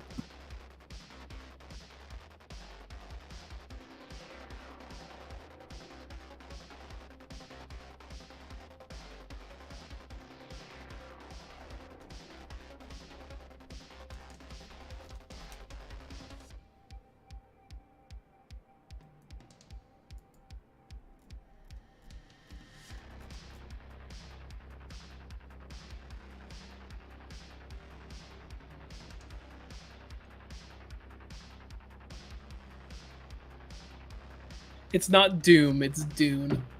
Like the sci-fi book. And the movie. Which, I mean, like, surviving on Arrakis could be very interesting, but that's out of fucking left field.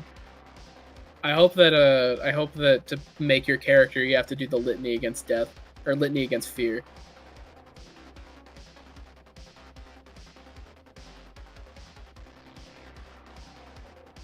Dune, Doom, kind of similar. That one is like, okay, they saw the movie and were like, let's make a Dune video game. Dune has been like famously unadaptable. How the fuck do you make that a game? I am very curious what that's gonna be.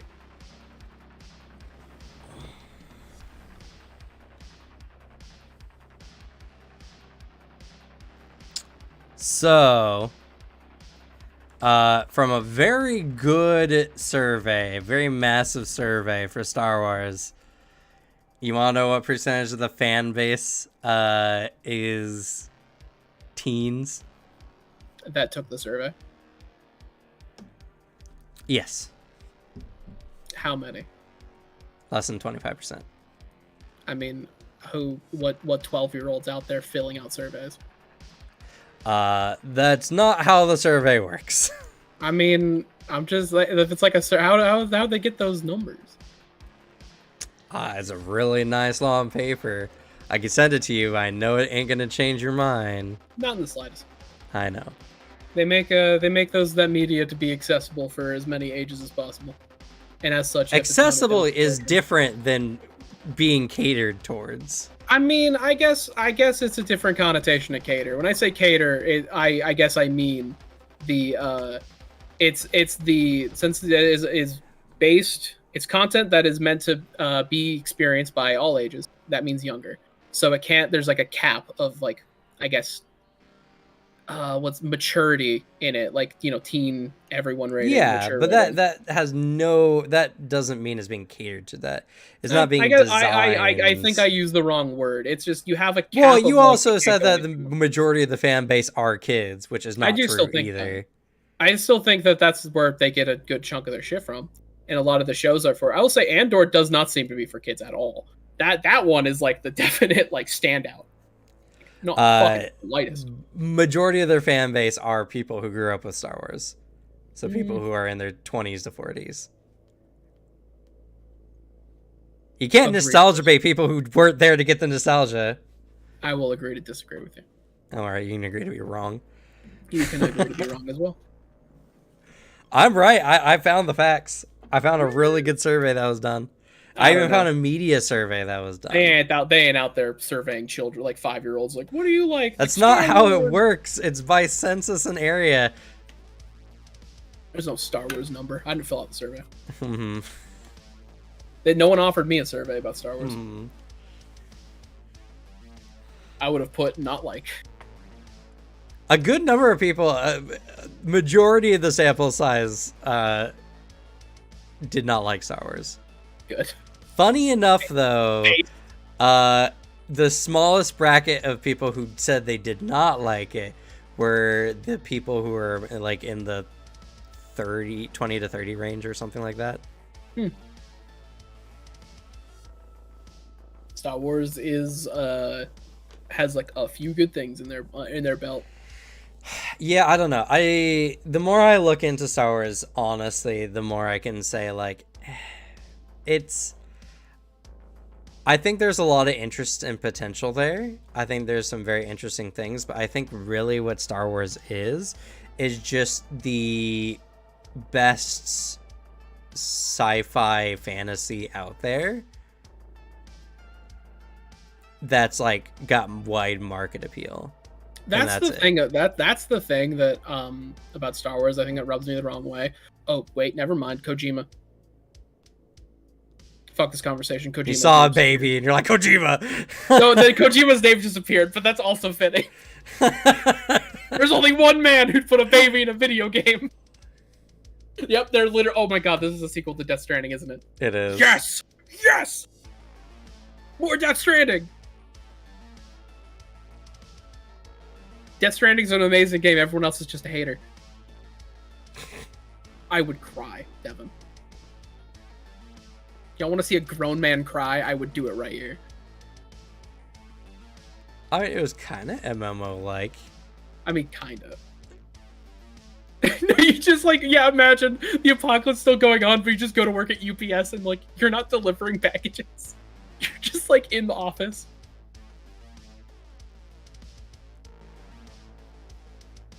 You're not playing as Norman Reedus anymore, though.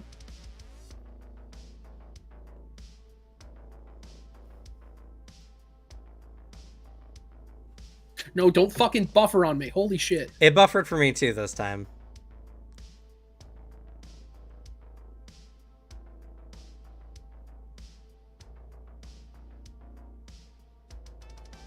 Oh, she's releasing her and her baby. Oh, God. Okay, this baby.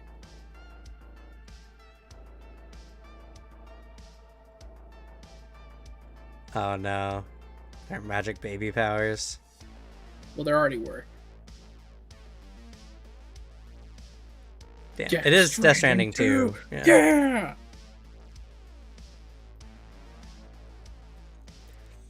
But yeah, no, Star Wars. I think a lot of interesting stuff could be done with Star Wars. I think it's just never has ever lived up to its potential. No, it's the problem of, oh, there's old Norman Reedus. Where George Lucas, I think, is an absolutely goated businessman, not a great filmmaker. Because the thing that Star Wars was phenomenal at and still is like selling shit and like all the toys that came out, like all of that. That's where George made his fucking billions. And See, I don't know. so You like gotta it take has it into this, the context of like the era that it came out, though. no, I think it one sec. I think it at least is like the underlying, like the layer of just how it's marketed, where Star Wars is mass market appeal. Mass appeal. Yeah. Because that's what sells the most shit, and that's what it was like early on too, when George was cashing in on that. Because why the fuck would you not? And Yeah, no, of Star Wars course. is I think my problem is that a lot of things approach Star Wars, like especially the mainline movies and all that, approach Star Wars as a way to make a profit rather than a really interesting universe that can be used to make good art. That's the perspective a lot of it feels. And then like Well, there's these like pockets of Star Wars media that are phenomenal because they're like media rather than like, hey, we're here to sell you a toy or a thing. So I think the games like are so good. The games tell like beautiful stories. The Fallen Order story was 10 out of 10. I don't know. See, the thing is, like, don't get me wrong. I think after the original trilogy, George Lucas just didn't have a good enough like image of the of Star Wars really to do anything super worthwhile with it. But like the original movie series was really well done, especially for its time. Oh, 100%. The original And movies, like I posit he just forgot how to make movies after the first three. well, I don't think that's all. I think it's just the pressure from people who wanted Star Wars to be Star Warsy, you know, like their thought of it, and then on top of that, just he didn't have a good idea for the actual universe. He had a good idea for the story of Luke Skywalker. He had the core trilogy, and then one of the problems is that a key contributor to a lot of like the Star Wars universe was his wife at the time, who then in between 6 and 1 left him. Like they had a divorce. So, and also she was the one I think who edited the movie or the 3 movies.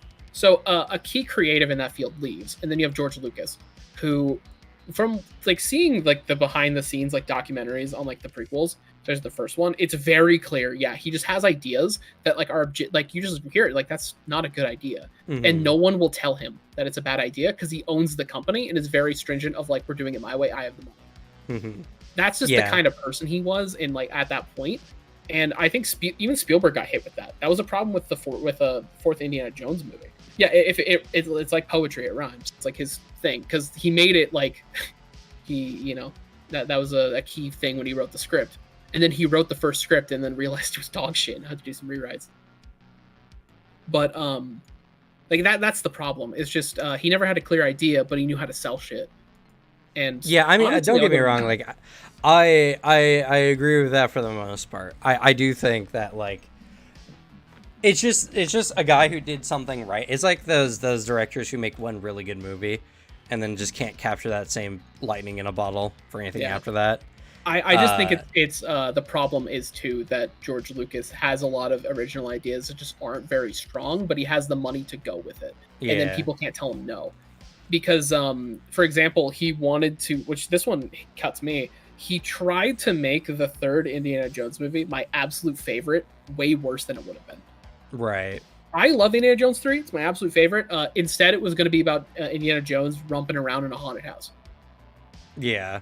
And, like, and Spielberg said, George, that's a really bad idea. Yeah. And then he guess who had the idea about the aliens? George. Yeah, that was him.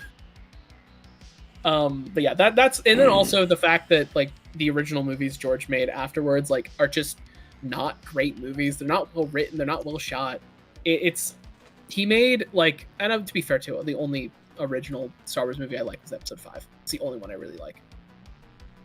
But yeah, feel like he Yeah. just kind of like made flash in the pan, like some good products, and then Yeah. like just didn't know how to make a thing afterwards because his Pretty team kind of much. scattered. I Except for agree. John Williams, he was there the whole time. But like I don't know. It's and that's just what I think is like Star Wars is it's got enough of the fantasy mix in that I think makes it easier for people to get into, strangely. Because, like, there's a lot of straight sci-fi stuff. And to be fair, there's a lot of really good straight sci-fi stuff that has captured a wide audience as well. But I think, like, the Jedi were just so iconic for their, like, extra fantasy element they brought to the sci-fi that's just what stuck with a lot of people. And that's why I agree. I think Star Wars was unfortunately just the right mix of a lot of things that never actually had enough depth to become as big as it did. And it's just stretched so thin now that, like, it feels tragic. It would Yeah. be better if they had, like, it would be better if stuff like Dune had a lot of a bigger takeoff or something for I think the genre as a whole. I'm so happy that the Dune movie did well. Yeah. I'm so happy because that movie won. Also, that movie's just fucking great. It's a really good movie, and the Dune universe is fucking really interesting. So I'm happy that's doing well. But yeah, there's so much like depth to that some stuff has in Star Wars and it doesn't. And then the other problem is just like what happens when you design a series by committee. Because there was no like core director Yeah. for 7 and 9. There was like an executive board. And 8, the only one that tried to do something like unique with Ryan Johnson. Granted, missed the mark on some parts, but I like his vision of it a lot better. And then it's something I saw a tweet of it earlier. It's like it really is like they'll give someone Star Wars, and then like the moment something doesn't do great, they'll just rip it away. Like, no, your punishment is no more Star Wars making, and then they'll give it to someone else. Yeah. And having that many people jump around as like the keys to the ship, it's gonna be bad. Like it's gonna pilot weird because you get someone who knows what they're doing than someone who doesn't fully, or someone has a different destination in mind and wants to like take it to the other way. It's just the problem of when you don't have a key, strong, creative mind anymore, and it's just all hopping around. 8, I think, is more interesting than a lot of the other movies. I'll say 5 and 8 are probably the ones where I enjoyed myself the most. Because 7 was just boring, and then 8 was like, all right, I like some of the new shit they're doing, and it felt like a director like directed it. It didn't feel like there was a team sitting around a table going, yes. We need to put Luke, and we need to put Han Solo and Chewie, and then we have to mark off this box. That's what it felt like it was designed. Yeah. That's what makes me sad. Star Wars can be so good, but it's like... Yeah, it can be so executives. good. Also, who won Best Narrative? I didn't see. The Santa Monica company. I don't know. It's really hard. I'm really bad with names. Everyone's yelling bots in the chat, so it's really not helping. Yeah, I bet there... Oh, yeah, there's obviously going to be scalper bots.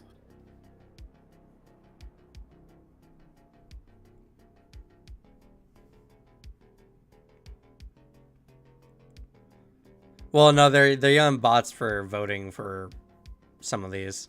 Oh. But yeah, no. It's the thing, right?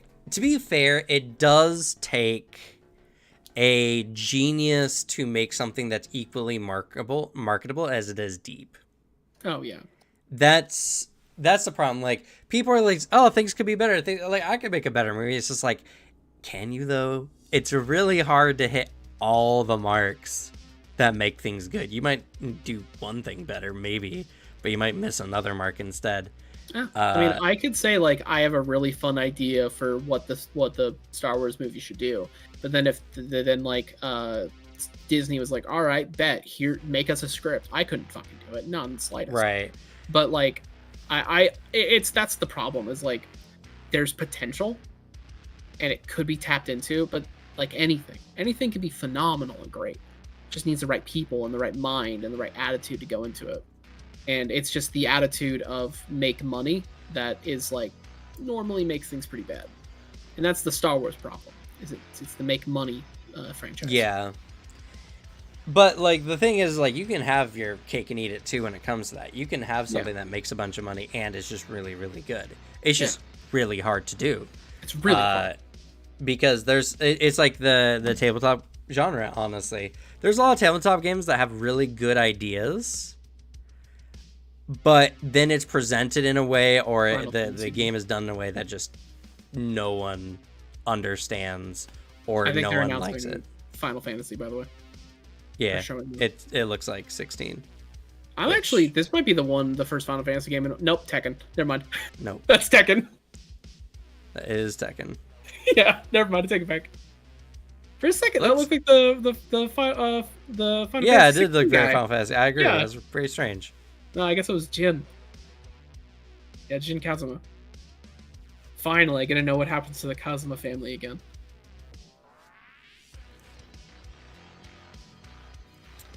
I like Tekken 7. It's a good game. I haven't played it. I like it better than Street Fighter, at least. I like Mortal Kombat. It's always so hard for me to get into fighters because I just never play them enough. Yeah, exactly. I even if I don't play them, I'm a big fighting game esport guy. I really like watching fighting games because fighting games have some of the most absolute hype shit I've ever seen. And some of those clutch shit, like in clutch stories of fighting games, are my favorite.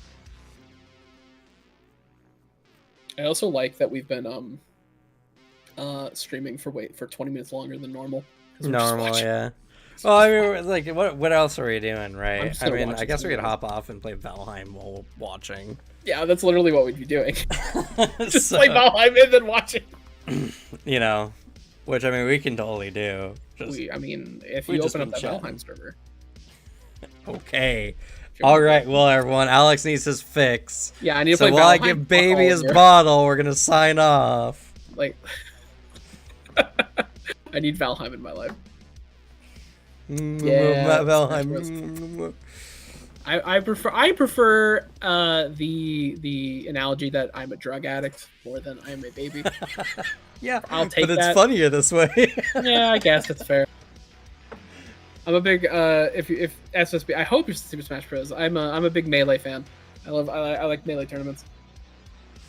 But yeah, we'll stop. You got anything you want to sign off with? Watch my Lorgar video. It good. Okay. Nice. Have a nice night, everyone. See ya. We'll talk more bullshit. Oh yeah, actually I should mention we will have table talk next week. And then we probably will not have it on the 22nd, if I'm assuming correctly. We'll have it next week, but not the week after. And not the next 2 weeks after. Yeah. Yes, I will be unavailable. Yeah. So table talk next week, and then we'll be off for the holidays. So alrighty. Yeah. We'll see you all then. If any of you want a Steam Deck, give it to me. Good night, everyone. Night.